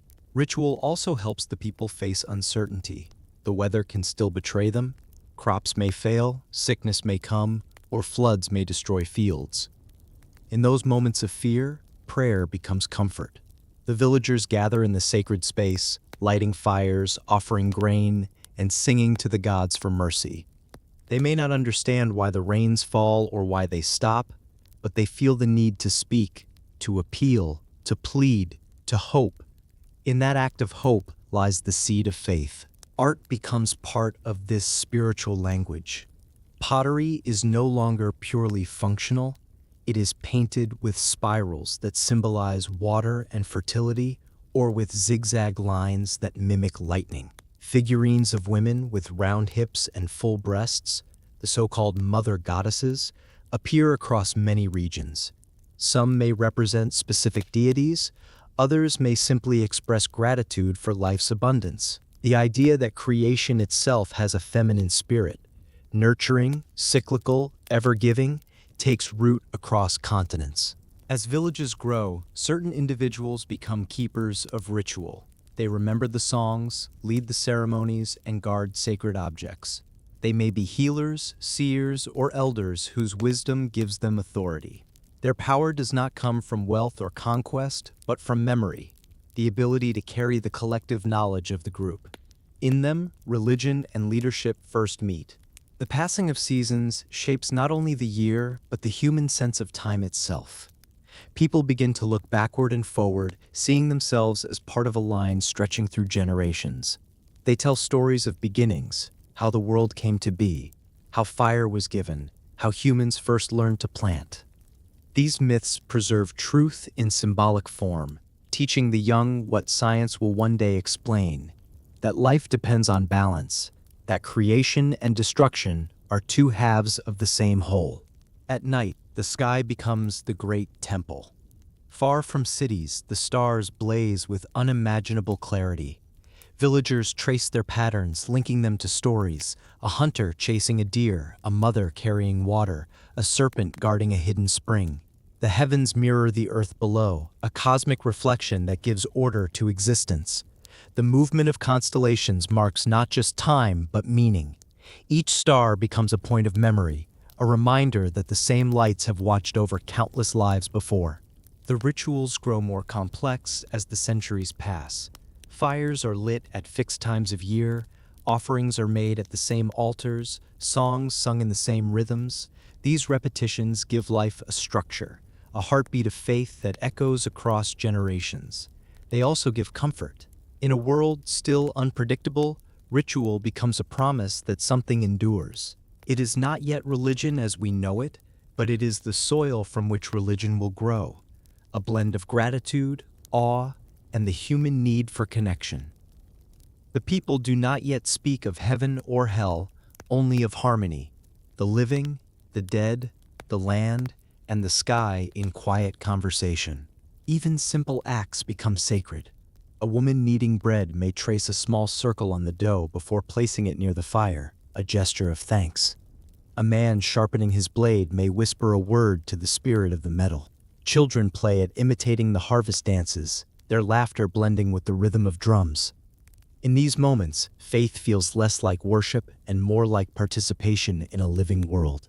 In time, the collective memory of ritual becomes the true inheritance of humankind.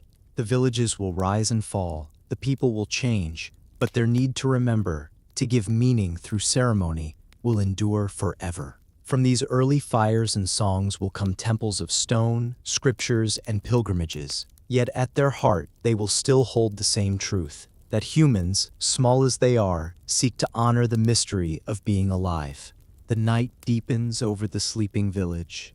The last embers of the hearth glow red beneath the clay walls. Outside, the fields rest under a blanket of moonlight. Somewhere, an owl calls, and the sound carries through the silence, the voice of a world that has always been both ordinary and divine. The people dream beneath that sky, their minds filled with stories and symbols. When they wake, they will walk again to the fields, their feet pressing into the same earth that holds the bones of their ancestors. And as they work, as they live, as they remember, they will continue the oldest ritual of all, the quiet act of belonging to the world. Part 10. The Edge of the Wild. The wind still carries the scent of the wild, of pine and smoke, of animals moving through the dusk. Beyond the fields, the horizon stretches open and untamed, just as it has for tens of thousands of years. But now, there is a line between that wilderness and the small, steady light of the villages. It is not a wall or a boundary marked by stone, but a difference in rhythm. Two heartbeats pulsing at different speeds. One belongs to the wanderers, the other to the keepers of the land. For generations, the people of the villages have grown comfortable in their stillness. They rise with the sun, tend their crops, care for animals, and sleep under roofs that do not move with the seasons. Their hands are rough from work, their days predictable. They know the patterns of planting and harvest as well as their ancestors once knew the trails of migrating herds. In their fields of barley and wheat lies a sense of mastery, a belief that the earth now answers to their rhythm. But in the hills and forests beyond, there are others, smaller bands who still follow the old ways. They travel light, with tools of stone and bone, their lives measured not in harvests but in seasons. To them, the settled people seem strange, rooted like trees, burdened with possessions, surrounded by the smell of penned animals and tilled soil. The wanderers live as their ancestors did, reading the stars and the wind, moving with the herds and the ripening fruits. The land is their home, not their property. At first, the two worlds keep their distance. The farmers see the hunters as ghosts from another age, mysterious, sometimes dangerous, sometimes admired. The hunters, in turn, regard the farmers with curiosity and suspicion. They trade when paths cross, meat for grain, hides for pottery, honey for tools. But both know the exchange carries unease. The farmer's world is permanent. The hunter's world depends on freedom. The line between them begins to blur. As farming villages expand, the forests shrink. The herds that once roamed freely are driven away, their trails cut by fields and fences of woven branches. Rivers are diverted for irrigation. Wild pastures become farmland. For the nomads, this is not progress but loss, the slow fading of the open world. They see fewer deer, fewer grazing beasts, fewer quiet places to rest. The first tensions arise not from hatred but from misunderstanding. When the wanderers pass near a settlement, farmers grow anxious, guarding their stores and flocks. To the villagers, food is precious and hard-earned. To the wanderers, the earth's bounty belongs to all who live by its rhythm. A single sheep taken from a flock may mean little to one and everything to the other. A moment of hunger can become a spark of conflict. Yet not all encounters end in hostility. Curiosity draws people together as often as fear pulls them apart. Farmers admire the hunter's skill with bow and spear, their knowledge of herbs and weather. The hunters, in turn, marvel at the farmer's pottery, their woven cloth, their bread, soft, fragrant, unlike anything the wild provides. Children on both sides watch each other from afar, exchanging glances that hold both wonder and recognition. In time, intermarriage and adoption blur the divide even further. A hunter might settle with a farmer's daughter, trading the bow for a hoe. A young farmer might leave his fields to wander with a nomadic clan. Humanity has never been one thing. It adapts, mingles, changes. The edge of the wild is not a border, but a meeting ground. Still, something irreversible is happening. The balance between movement and settlement tips steadily toward the latter. Villages grow larger, their fields stretch farther. Grain stores and herds ensure stability through winter. The wandering life, once the only life, begins to seem fragile. Too dependent on chance, too uncertain in a world where the climate still shifts and the land fills with people. The forests shrink a little more each year. Paths that once led to migration routes now end at tilled soil.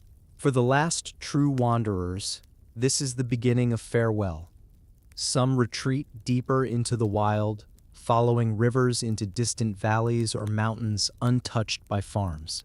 Others linger at the margins, living half in one world and half in another.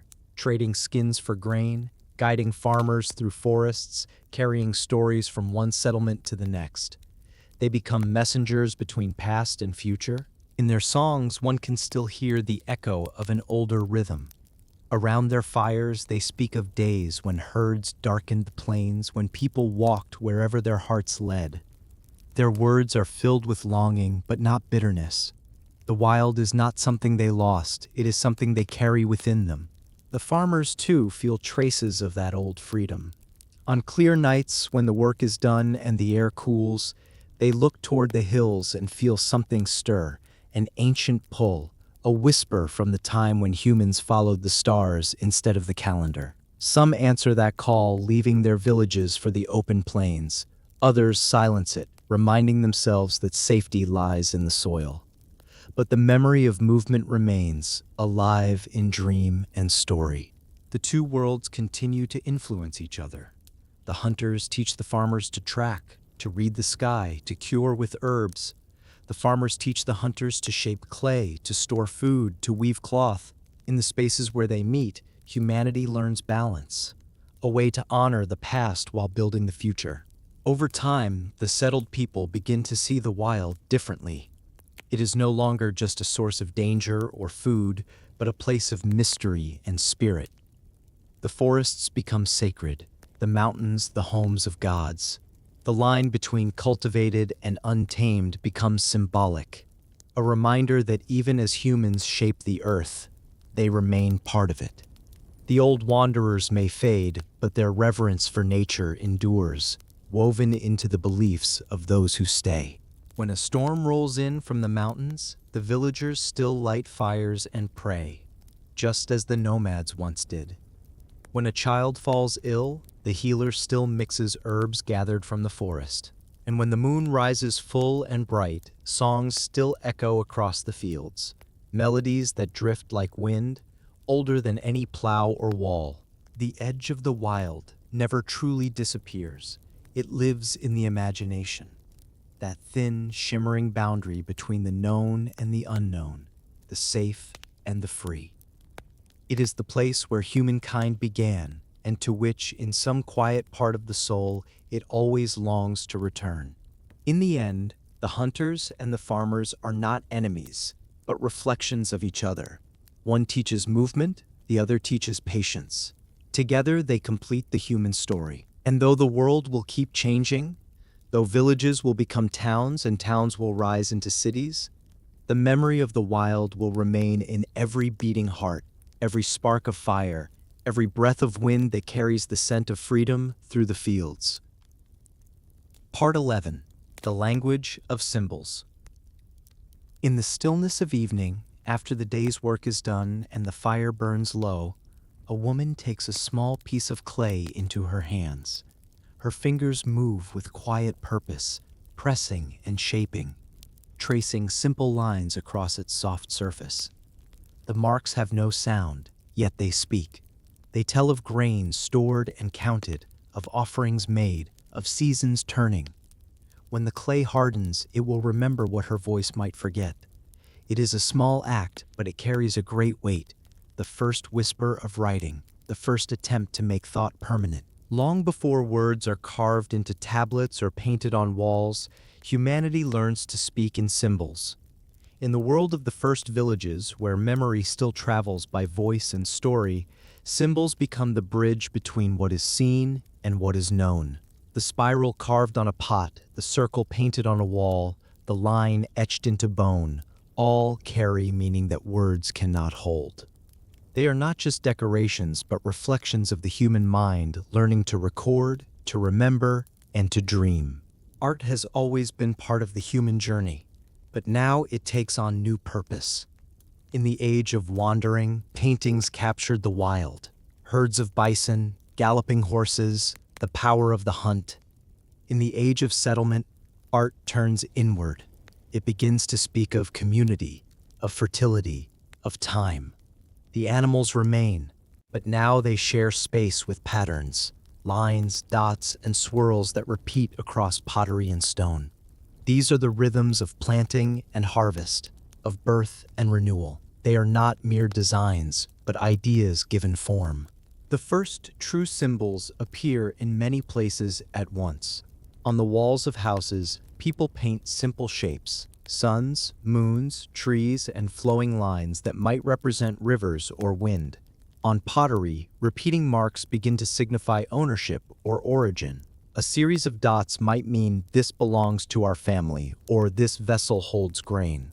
In a world without writing, these small signs become identity itself. They are the earliest emblems of civilization, proof that meaning can be shared beyond speech. As time passes, the art grows more sophisticated. Patterns spread from pots to clothing, from walls to tools, from clay to stone. Every surface becomes a canvas for the imagination. The makers may not think of themselves as artists. They are simply expressing what feels right, giving visible shape to the invisible world around them. But through their hands, human thought takes its first material form. In some regions, tokens made of baked clay appear, small, shaped pieces that stand for quantities of grain, animals, or goods. A round token might represent a jar of oil. A cone might mean a measure of barley. These tokens are stored in containers, sometimes sealed inside hollow balls of clay. When someone needs to know what is inside, they press the tokens into the outer surface before closing it. The impressions remain, marks that can be read by anyone who understands their meaning. This simple system, part accounting, part language, is the ancestor of writing. Symbols also fill the realm of faith. On altars and stones, people carve images of animals, suns, and mysterious figures with outstretched arms. These shapes may represent gods, ancestors, or forces of nature. The symbols themselves hold power. They do not need explanation. A spiral carved into a temple wall might mean eternity, or the cycle of life, or the sun's path across the sky. Its meaning changes with each gaze, but its presence comforts all who see it. The act of carving or painting becomes a form of devotion. Each line drawn into clay or stone is an offering, a way of saying, "I was here and I remembered." The people do not yet write their names, but their hands leave traces that carry their spirit forward through time. Thousands of years later, we still read those traces, though their language has been lost. Symbols also preserve knowledge. On bones and sticks, marks are cut to count the days between moons or to measure the passing of seasons. These tallies may guide planting, hunting, or ritual. They turn time into something visible, something that can be held. The human relationship with the unseen, with memory, with the future, begins to change. As communication grows, so does imagination. The same mind that invents symbols for counting invents them for dreaming. The people carve amulets to ward off illness, etch patterns into tools for luck, and paint circles around their hearths to keep away evil spirits. The distinction between art, writing, and magic does not yet exist. Every mark carries intention. Every design is a conversation between the maker and the mystery of existence. Even the simplest ornament, a bead, a painted vessel, a carved handle, speaks of identity. Patterns begin to vary from one region to another, reflecting local customs, beliefs, and materials. A traveler can look at a pot and know where it was made. In these designs, the idea of culture is born, not as a word, but as a visible rhythm of shared thought. The most profound shift, however, is internal. Through symbols, humans begin to see the world as something that can be represented, not just experienced. The circle can stand for the sun. The mark can stand for the thing. This leap, from direct perception to abstraction, is the foundation of everything that will come: mathematics, language, art, science, and story. At night, as the fire flickers inside the clay walls of a home, a child traces a finger over the painted lines. To the child, the pattern is not just decoration, it is alive. It glows in the dim light, repeating across the walls like a heartbeat. Perhaps the child asks what it means. The mother smiles and says, "It means the river, it means life." Or perhaps she says nothing at all, letting the pattern speak for itself. These marks are not yet words, but they are already ideas made visible. thoughts reaching across time. They connect the living with the past, the maker with the viewer, the voice with silence. In them lies the beginning of every story humanity will ever tell. In the temples and gathering places of the age, art and memory intertwine. Pillars are carved with scenes of animals and people, of feasts and dances, of harvest and rain. Each carving carries lessons, not in sentences, but in images that the community knows how to read. A bird might mean freedom, a serpent might mean change, a tree might mean the link between earth and sky. These are universal languages, spoken without sound. As generations pass, symbols become tradition. Patterns are repeated, not because they are understood, but because they are sacred.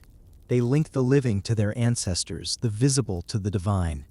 Each repetition keeps the memory alive.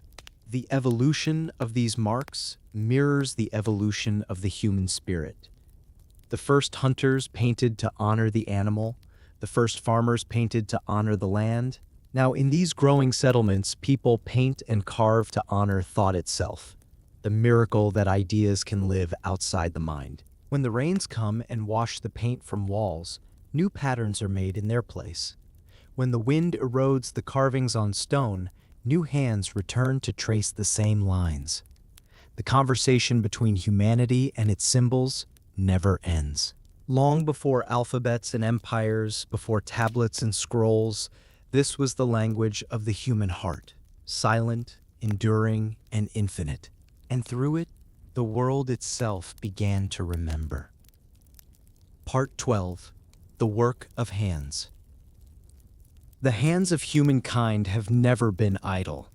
Long before the plow or the pen, before the chisel or the loom, they shaped the world grain by grain, fiber by fiber, breath by breath. By 10,000 years ago, those same hands, once calloused from the hunt and scarred by stone, were learning new patience.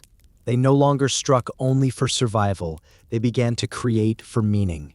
In the heart of the early villages, sound fills the air. The rasp of stone on stone, the rhythm of wooden mallets, the hiss of fire baking clay. It is a different kind of music now, not of running feet or clashing spears, but of labor turned into art. Each motion is deliberate, slow, and practiced. The people no longer chase the world, they build it. The fields outside the settlements may be quiet in the heat of day, but within the homes and courtyards, the world hums with work. Women grind grain on flat stones, the steady back and forth of their hands shaping the day's bread. Men carve wood or shape flint into new forms, making tools sharper, smoother, more refined. Clay, once used only for crude containers, becomes the foundation of new beauty. Pots are no longer just storage for food, they are canvases.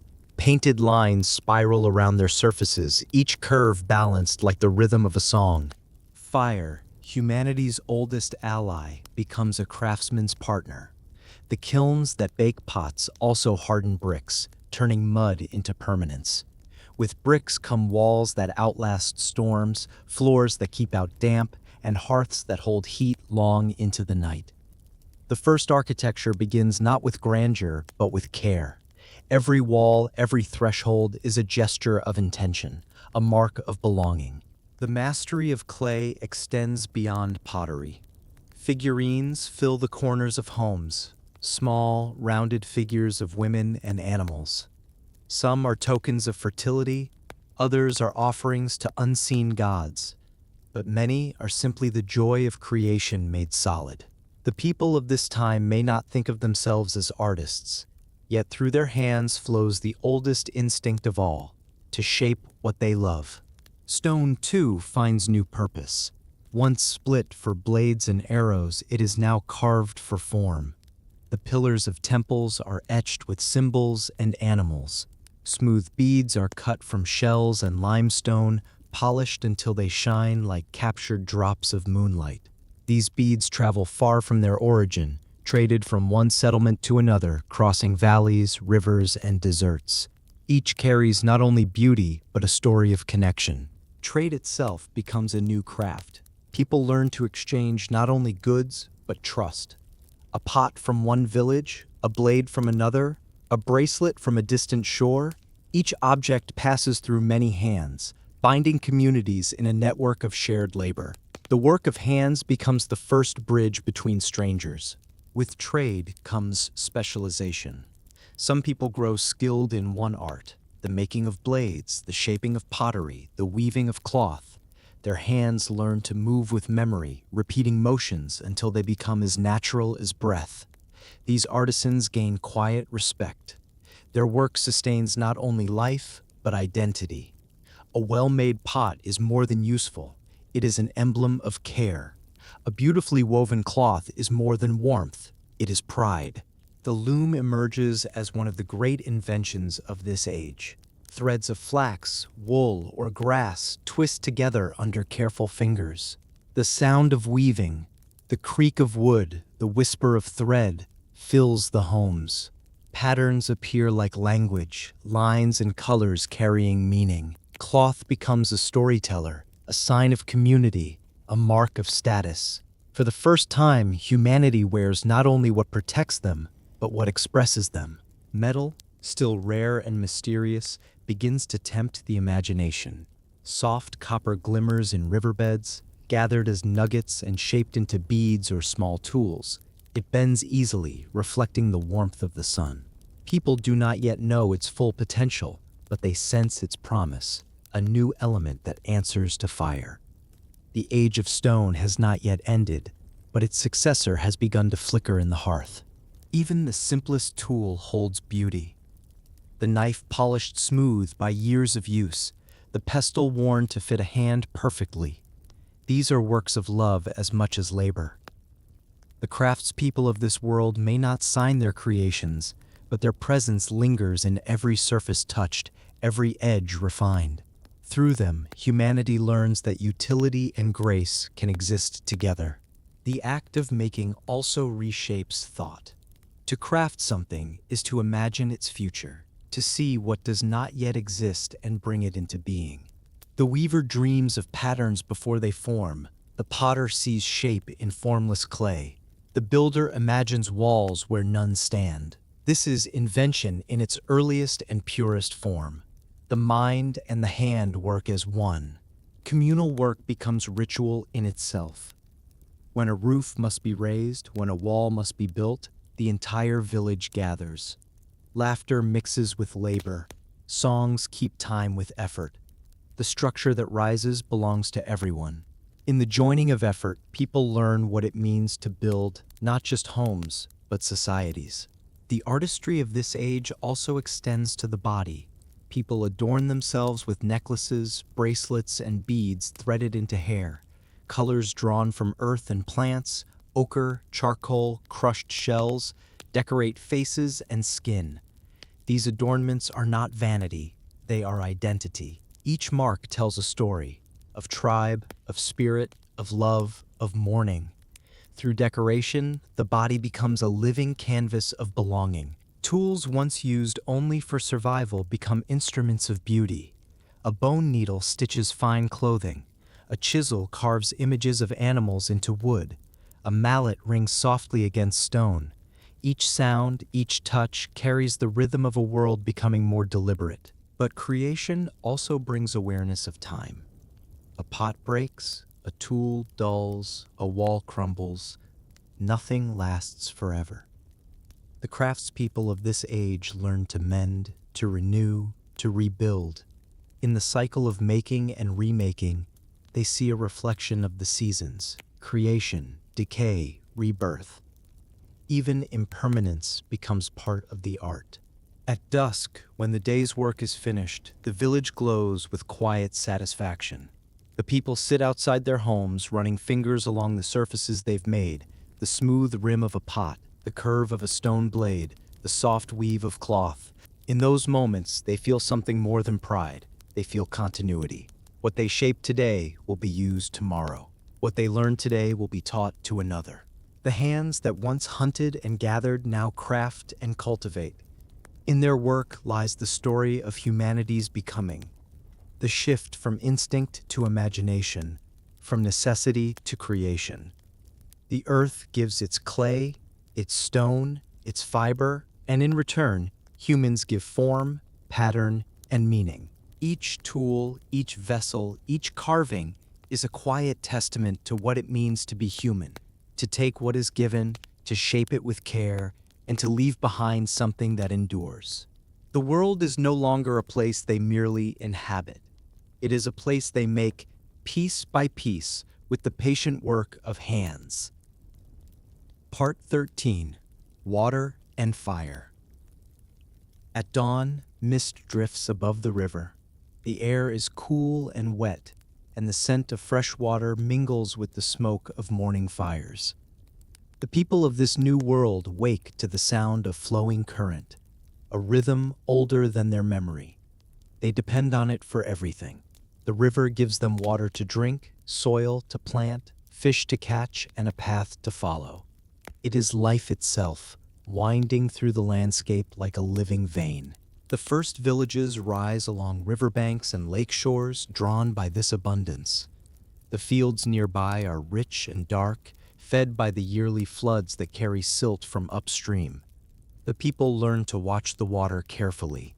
They know the moods of its color, the tilt of its flow, the timing of its rise and fall. In the brightness of spring, when snowmelt feeds the rivers, the fields drink deeply. In the heat of summer, channels are dug to guide the flow, keeping the crops alive. With each season, humans learn the patience of the earth. Water gives, but it also demands respect. A storm upstream can become a flood without warning. Whole harvests can vanish overnight. Villages learn to build higher, to store grain in raised granaries, to mark safe ground when the waters swell. Fear and reverence intertwine. The river is no longer just a source of life, it is a god. Offerings are thrown into its depths, flowers, beads, food, sometimes even the ashes of the dead. People whisper to it as they pass, speaking softly as though it might listen. Across the world, the same pattern unfolds. In Mesopotamia, people watch the Tigris and Euphrates; in Egypt, the Nile; in India, the Indus; in China, the Yellow River. Each becomes the center of civilization, not only for its water, but for its meaning. To understand the river is to understand the cycle of existence. Its flow mirrors time itself: birth in the mountains, growth in the plains, death in the sea. The people also learn to shape water, guiding it through ditches and channels, taming its wildness. Irrigation becomes one of humanity's first great inventions. A group effort, it requires planning, cooperation, and trust. Neighbors must share the same current, maintain the same banks, repair the same breaches. The river, in this way, teaches governance. The same water that nourishes crops also nourishes community. While the river gives life to the land, fire gives life to the home. The hearth remains the heart of every dwelling, a circle of stone or clay, its glow steady through night and storm. Around it, meals are cooked, stories told, and memories kept. It is the first light in the morning and the last seen before sleep. The fire's warmth is comfort, protection, and presence, a piece of the sun captured and tamed. Fire changes everything it touches. It hardens clay, cooks food, drives away disease, and transforms the raw into the refined. It is the craftsman's tool, the potter's kiln, the baker's oven. With it, humans make permanence. Bricks, pottery, and metal owe their existence to this partnership. The people learn to read fire's language, the color of its flames, the sound of its breath, the way it consumes and renews. The relationship between water and fire is delicate. One destroys the other, yet both are necessary. The villagers come to see them as siblings, opposites bound by the same divine order. Water cleanses, fire purifies. Water cools, fire warms. One nourishes the earth, the other gives it spirit. Together they form the balance upon which life depends. In daily life, this balance is everywhere. Women draw water from the river in clay pots, carrying it home on their heads, steady and proud. The pots, shaped by hand and hardened by fire, hold the very element that could extinguish the flame that made them. It is a small but perfect irony. one that the people may not name but deeply feel. Cooking becomes the center of domestic ritual. Around the hearth, families gather, sharing food and stories.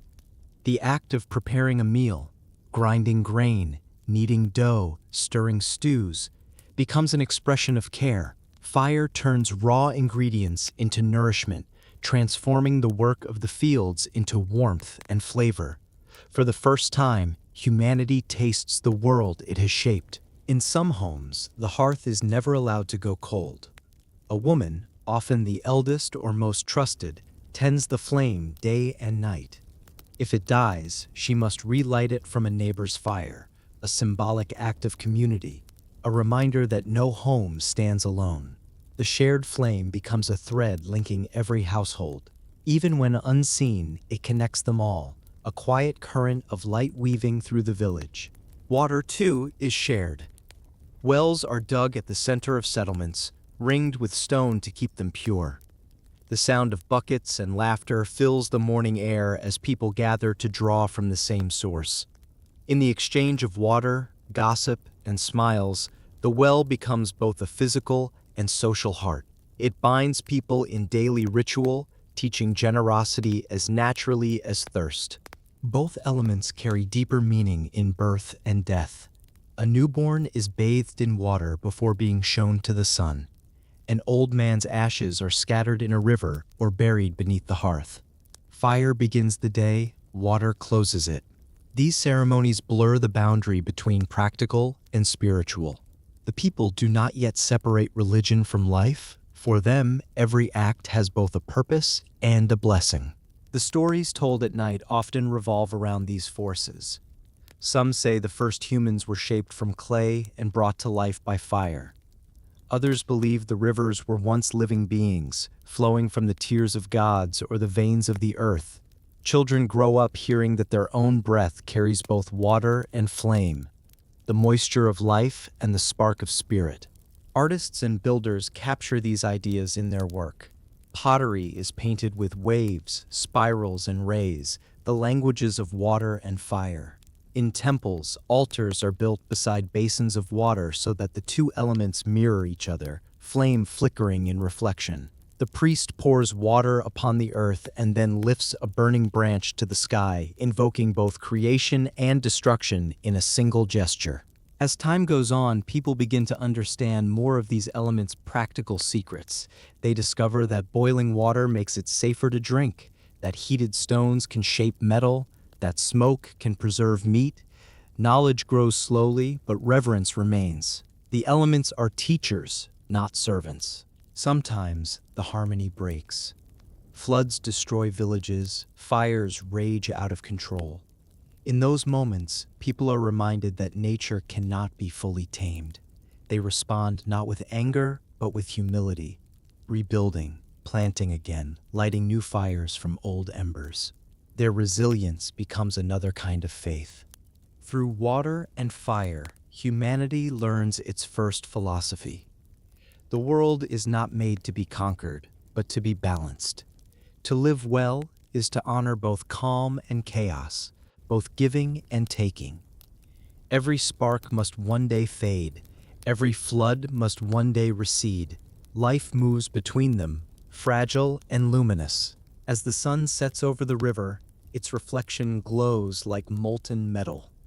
The people gather by the banks, their shadows stretching long across the water. Some carry torches, their flames mirrored in the gentle current. In that shimmering image, fire, floating upon water, lies the oldest symbol of harmony. Light and life, warmth and flow, earth and sky, joined in a single, quiet dance. Part 14. Dawn of the Village. Morning begins before the sun has fully risen. The air is cool, heavy with the scent of damp earth and wood smoke. A thin column of smoke rises from each hearth, curling lazily into the pale sky. The sounds of life slowly gather, the lowing of cattle, the shuffle of feet, the distant call of a child's laughter. This is the sound of the village awakening. not just a collection of houses, but a living, breathing organism built from human hands and hopes. The first true villages are still small by modern measure. A dozen homes, perhaps 20, but in each, generations live side by side. Parents, children, grandparents, all bound by shared labor and memory. The fields that surround them stretch green and golden under the morning light, marked by paths trodden smooth from years of passage. Here, humanity has found its rhythm. It is the rhythm of sowing and harvest, of sunrise and firelight, of life lived not in pursuit, but in presence. The people rise with purpose. Some go to the fields, carrying tools worn smooth from use. Others tend the animals, leading goats or sheep from their pens. In courtyards, children chase each other, their laughter echoing against the clay walls. Old women sit together, weaving baskets or telling stories as their hands move in practiced circles. There is work to do, always, but also time to talk, to teach, to remember. The village is not a place of haste. It is a place of continuity. Each person has their part to play. The farmer knows the soil, the potter knows the fire, the weaver knows the thread. Skills pass from one generation to the next without ceremony, simply by watching, imitating, and trying again. Knowledge is the invisible foundation of the village, passed like a flame from hand to hand. Every mistake, every success adds to that quiet inheritance. As the population grows, so does the need for coordination. Tasks that once required only a family's effort now demand the cooperation of many. Irrigation channels must be dug, walls repaired, storage pits shared. From this need arises something new, the first sense of leadership. It is not yet kingship or rule, but guidance. An elder who speaks with experience, a hunter who understands the land, a woman who knows the patterns of the stars and seasons. Authority in these early days is earned through wisdom and trust. Disputes arise too, as they always will when people live close together. Whose field encroached on another's? Whose animal trampled whose crops? The community gathers to decide, not with violence, but with discussion. Around the central fire, voices rise and fall. The goal is not victory, but harmony. The elders remind everyone that peace is strength, that the village must stand together against hunger, storm, or sickness. In learning to govern themselves, the people take their first step toward society. Shared work brings shared celebration. When the harvest comes in, the village rejoices. Fires burn through the night. Drums echo across the fields, their rhythm keeping time with dancing feet. Songs of gratitude rise into the air, blending with the hum of insects and the crackle of firewood. Children watch, wide-eyed, as elders perform rituals passed down from ancestors who once walked faraway plains. These festivals are more than joy. They are glue. They remind everyone that life, however hard, is shared. The houses, once scattered and temporary, grow stronger and closer together.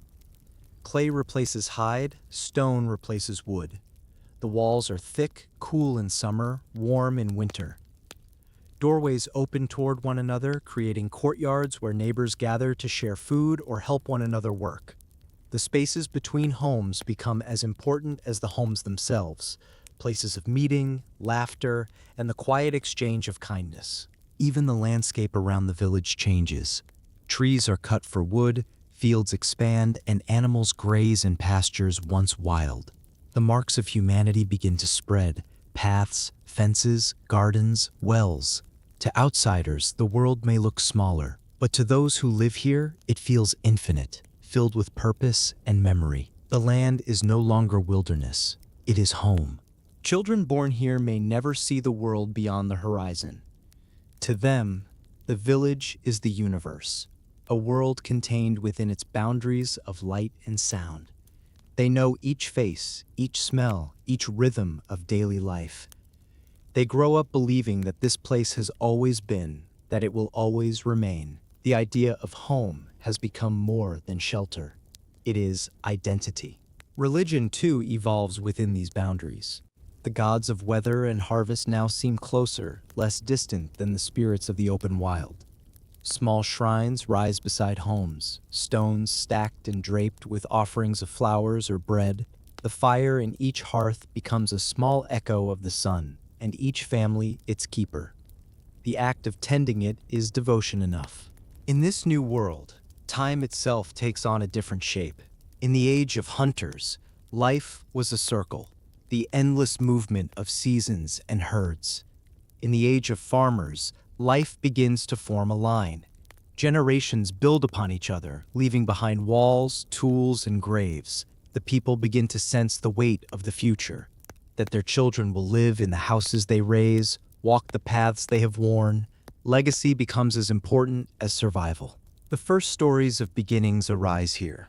Around the hearth, the elders speak of how the world was made, of how their ancestors found this valley, of how the gods taught them to plant seeds and tame animals. These stories are not just memory, they are foundation. They tell the people who they are and why they belong. They are the myths of belonging, and every village creates its own. The bonds between people deepen. They share food in lean years, build together when storms destroy, bury their dead side by side. From these acts of compassion grows something powerful, empathy beyond blood. The village becomes more than kinship, it becomes community. In caring for one another, the people learn a truth that will echo through every age to come, that survival is not only about strength, but about connection. Trade between villages begins to flourish. Paths wind through hills and valleys, connecting settlements like threads in a tapestry. Goods, stories, and songs travel along these paths. The world, once divided by distance, begins to weave itself together. A pot made in one valley is found hundreds of miles away. A melody sung by one tribe is remembered by another. Through exchange, humanity begins to understand itself as part of something larger. And yet, for all its growth, the village remains fragile. A bad harvest, a sickness, or a flood can still undo years of peace. People live close to the edge, aware that fortune and ruin walk hand in hand. This awareness shapes their humility. Gratitude becomes not just emotion, but survival. Every success is celebrated because it might not come again. At dusk, the people gather in the open space at the center of their homes. The air cools, and the light turns soft and golden. The fields glow in the distance, the river hums beyond. The village breathes as one. Children chase each other through the dust, the elderly talk quietly, and the young repair tools for the next day. A feeling of peace settles, fragile but deep. The people have learned to live not only upon the land, but with it and with each other. They do not know it yet, but in this quiet rhythm lies the foundation of everything that will follow. Cities, nations, stories, and civilizations. The dawn of the village is the dawn of humanity's shared dream, that life can be built, tended, and remembered. Under the same stars that once guided their wandering ancestors, the villagers sleep beside their hearths, their world small but full. Tomorrow, the fires will rise again, and the cycle of care and creation will continue. The endless pulse of a species learning, slowly, how to live together. Part 15. The Path to Civilization. The sun rises over the valley, as it has for countless generations. The fields shimmer with dew, and smoke curls lazily from the rooftops of clay and straw. To the villagers, this morning feels no different from any other. The rhythm of work, rest, and celebration continues as it always has. Yet beneath this calm surface, something invisible is stirring. A slow and quiet transformation that will reshape the human story forever. What began as scattered villages across fertile lands now grows into a connected world. The paths that once linked neighboring settlements have become roads. Along them travel traders, storytellers, and wanderers carrying more than goods. They carry ideas. One village learns from another how to build better walls, how to shape stronger tools, how to grow crops that endure drought. Each innovation ripples outward like a wave, touching distant lives. The earth, once vast and mysterious, begins to feel smaller, bound by the footsteps of humanity. Over centuries, some villages become larger, their fields wider, their storage pits deeper. People gather from surrounding areas, drawn by abundance and safety. Markets form where paths meet, offering goods from faraway lands, shells from the sea, stones from the mountains, beads carved from bone. Trade creates interdependence. With it comes diversity, curiosity, and complexity. The first towns are born. They rise beside rivers, where fertile soil meets easy travel. Their houses cluster together in tight patterns, their walls built from sun-baked bricks and stone. Lanes wind between them, alive with the sounds of animals, footsteps, and speech. These are places of noise, energy, and exchange, the heartbeat of a new age. In these early towns, new kinds of people appear. Some still farm, but others begin to take on roles that no longer tie them to the soil. There are potters, weavers, masons, traders, priests, and builders. Work divides, but the bonds between people strengthen. Each depends on the other, and through this web of labor, society becomes something greater than the sum of its parts. To keep order, leadership evolves. Elders and chiefs give way to councils, overseers, and priests who watch over harvests and rituals. With population comes complexity, and with complexity comes record-keeping. Tokens, once used to count grain or sheep, become marks pressed into clay, the earliest writing. At first, they are only symbols of numbers, but soon they begin to represent words, sounds, and names. The human voice, which once vanished on the air, now endures in clay. The first scribes sit in small rooms near temples, their hands steady, their tools sharp. They record offerings, trades, and prayers. Each mark is a victory over time, a way to hold thought beyond memory. The story that began in spoken song and painted wall now becomes written. The age of history is dawning. The towns themselves become reflections of human imagination. At their centers rise temples, storehouses, and meeting spaces. The great stones of Göbekli Tepe have given way to mud brick shrines and stepped altars, the forerunners of pyramids and ziggurats. People come to these places not only to worship, but to witness something larger than themselves. The gods of the fields and rivers now have homes of their own, towering above the settlements like mountains of human faith. Fire still burns in every home, but now it burns also in public hearths, symbols of unity. Water still flows through the land, but now it runs in channels carved by human hands, feeding not only crops, but cities. The balance between nature and humanity shifts again. For the first time, people begin to shape the world faster than the world shapes them. With growth comes both prosperity and tension. Crowded streets mean new rules, agreements, laws, and customs that hold thousands of lives in balance. Wealth accumulates in some hands more than others. Power, once shared, begins to concentrate. A few families, temples, or rulers hold sway over many. Hierarchy is born. The old equality of the wandering bands fades into memory. Yet so does their vulnerability. The people are safer now, protected by walls, by grain stores, by numbers. They have traded freedom for stability, motion for meaning. The trade is imperfect, but inevitable. In this new world, art flourishes. Clay tablets bear not only records, but poems. Walls are painted with scenes of harvests and feasts. Jewelry grows finer, music more structured. The first instruments, flutes, drums, and stringed harps, fill the air with rhythm and melody. Humanity, secure enough to pause and reflect, begins to express joy as something separate from survival. Travelers visiting from distant lands describe sights that once would have been unimaginable. Great temples rising from the plains, canals stretching for miles, herds domesticated in orderly pastures. At night, the city lights flicker like constellations upon the earth. The scale of human ambition grows with each generation. Still, the memory of the old ways lingers. The people of these early civilizations know that their ancestors once walked the forests and hunted the open plains. They still honor those roots in festivals and stories. The myths of creation and the wilderness remain alive, reminding them that everything they build is born of the earth's generosity. Across continents, the same pattern unfolds.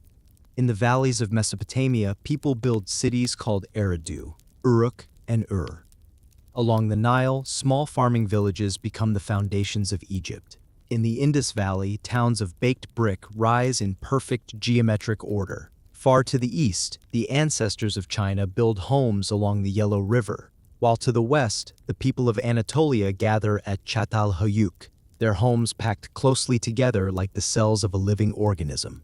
Each place is different, yet all share the same heartbeat, the rhythm of community, creation, and continuity. Humanity has crossed an invisible threshold. The age of nature's mastery has given way to the age of human design. And yet, for all their progress, these people are still the same as their ancestors who once sat around small fires beneath the stars. They still tell stories at night. They still sing songs of birth and death, of love and loss. They still depend on water, on fire, on the earth beneath their feet. The tools are new, but the heart remains ancient. The path to civilization is not a single road, but a web of countless choices. Each village, each hand, each dream shaping it in small, invisible ways. It is built from patience and persistence, from the courage to plant a seed and wait for it to grow. The great walls and temples that will one day rise begin here, in the quiet determination of ordinary lives. As the first true cities take form, the human story enters a new chapter. History begins not with a war or an invention, but with a whisper, the soft sound of clay being pressed, of water drawn from a well, of a mother singing to her child as the fires of evening glow. The world of wandering is gone, but its spirit lives on in memory, in song, and in the endless human desire to create. From the wild plains to the first city, from the handprint on a cave wall to the marks of a stylus in clay, humanity has carried one truth through every age, that to live is to make meaning. The dawn of civilization is not the end of the story. It is only the beginning, a new fire kindled from an ancient flame.